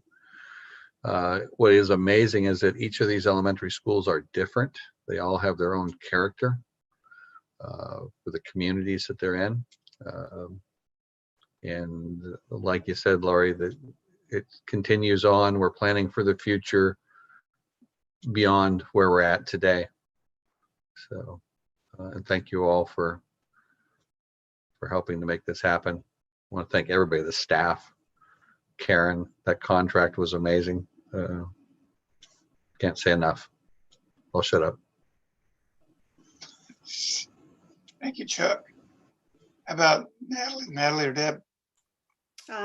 Sure, I'll jump in real quick. If Natalie. that's okay. I will keep it short. A funny story. When I got to meet with one of our transportation staff a few months ago, she said, "I know you, you're the one who talks so much." And I said, no, that's Lori. So I will try to keep it short. Thank you to students from KPMS for the national anthem. That was amazing. And I'm going to propose that we invite a student to do that at each of our regular board meetings. So I would love to see people singing, playing instruments, recorders, whatever it is. And as we get ready to welcome Darrell Hood into our district, hopefully through the NNDCC program, hopefully those cadets will be posting the colors along with the anthem. I think that's a wonderful tradition. Quickly, just had an opportunity to spend the day in my old stomping grounds with the Scholarship Foundation for Gig Harbor High School, and I'm certain that Peninsula is doing the same. I wanted to thank that amazing group of volunteers for continuing to work in support of our seniors who have, they were juniors, they lost part of their junior year, they're struggling through their senior year, and this is a group of volunteers who supports them with finding scholarship opportunities for what comes next. And obviously a big thank you to our community for continuing to step up and support these students with scholarships for their next steps, despite this this horrible year that we've had. It's looking like it's going to be pretty good for our kids. I wanted to say thank you to everyone who has expressed appreciation for the board. I know that might not be, the timing of that might not be great, it might not be easy, but we appreciate hearing those words from you. And from my perspective, this last year, I have not ever considered more opinions or viewpoints or heard more concerns. And I would probably say, or lost more sleep than I have. And so to echo what Chuck and Lori have said, you're all heard. And it has been my honor to be entrusted with these decisions. Never do we take them lightly, and never is there a risk-free path. And it's something that we say in WASDA, which is the State School Directors Association, is you have to go slow to go fast. And I appreciate our staff working with our administrators, whether it's through these MOUs and agreements or through just developing protocols that make it safe to return to in-person learning. And while we are all so excited about returning to in-person, I recognize, as do we all, that it's not been easy and difficult decisions have to be made. And we are thrilled to bring kids back into the building. And some of these transitions have been tough, and classes not staying together, and teachers and students being separated now. And after what has been a really rough year, as Carol mentioned, and we've heard from many others, these relationships built between students and teachers have been real, and they've been strong, and they've got us through this most challenging season of our students' lives. And I want to recognize that a lot of sacrifice has been made in order to make this transition a reality. So I am looking forward to welcoming everyone in our buildings safely, and thank everyone who's making it possible to run both platforms, remote and in person. Thanks. Thank you, Natalie. Hi. So had the opportunity to participate in the Teacher Academy that we have at Gig Harbor High School. So a group of students are involved in our Teacher Academy. They talk about issues that they looking at what it would be like to be a teacher, and kind of exploring that. So thanks to Erin O'Neill and our CTE programs, and that we have that. Rebecca Wenrich, sorry I said that name wrong, over at Gig Harbor High School. She is such an awesome teacher, so much energy, and her students love her, holy smokes. So it was really fun to see her in action. And these students and what they brought forward, they did some PSAs where they talked about parent pressure and how the pressures that our AP students are having to be perfectionists. They talked about ADHD and how teachers can help kids with ADHD in their classrooms, equity in our classrooms, and even one group talked about Black females in our classrooms. So it was really, really educational and inspiring to see those students explore those. And like I said, if you're going to have anybody encouraging someone to be a teacher, it's Rebecca, teacher Rebecca. She's pretty darn amazing. I also got to learn what a Jamboard was and know how to use them now. So if you're not on remote learning, you won't know, but Jamboards are cool. Was at the Gig Harbor Chamber of Commerce this morning via Zoom. Mike Miotti, he was the executive director with the Student Achievement Council, Washington Student Achievement Council. He just gave an overview of number of students going on to college, staying in college, and started talking about the different pathways for students, not just going to college. So obviously that was music to my ears. I got to share the great things we're doing in PSD for those different pathways. One of the takeaways from there was he talked about the higher education, our colleges, recognizing that our students going into college next year have a learning gap. They've had some lost learning, and how they are starting to partner with our K through 12 programs and how to fill that gap when they come into their colleges. So I thought that was quite interesting. And then lastly, yes, it's been fun and exciting to see our classrooms, our new buildings, our kids returning, our kids continuing in remote. I've been watching it all. It's been amazing to witness all of these efforts being made by everyone during this time. And usually I follow that statement with thank you, and to everyone dealing with it and making the most of it. And I express my appreciation, and I am very, very thankful. But tonight I just want to acknowledge just how difficult this past year has been, and the struggles and the sacrifices made by everyone, especially our teachers and our students. As I've learned from my teenager during this time, sometimes it just feels good to hear that and get validation that it's been tough. She had a much better word to describe this time, but I'll leave it just being tough. And so I just leave it there tonight. I see the struggle. I'm experiencing the struggle, and most importantly, I acknowledge the struggle, and I know the whole board does. So I'll just leave it there. Thank you, Deb. Okay, so with that, our next meeting will be a study session on February 11th. And if there's no further discussion, we will adjourn the meeting tonight at 9:27 p.m. Hope you all have a good rest of your evening. Thanks, everybody, and good night.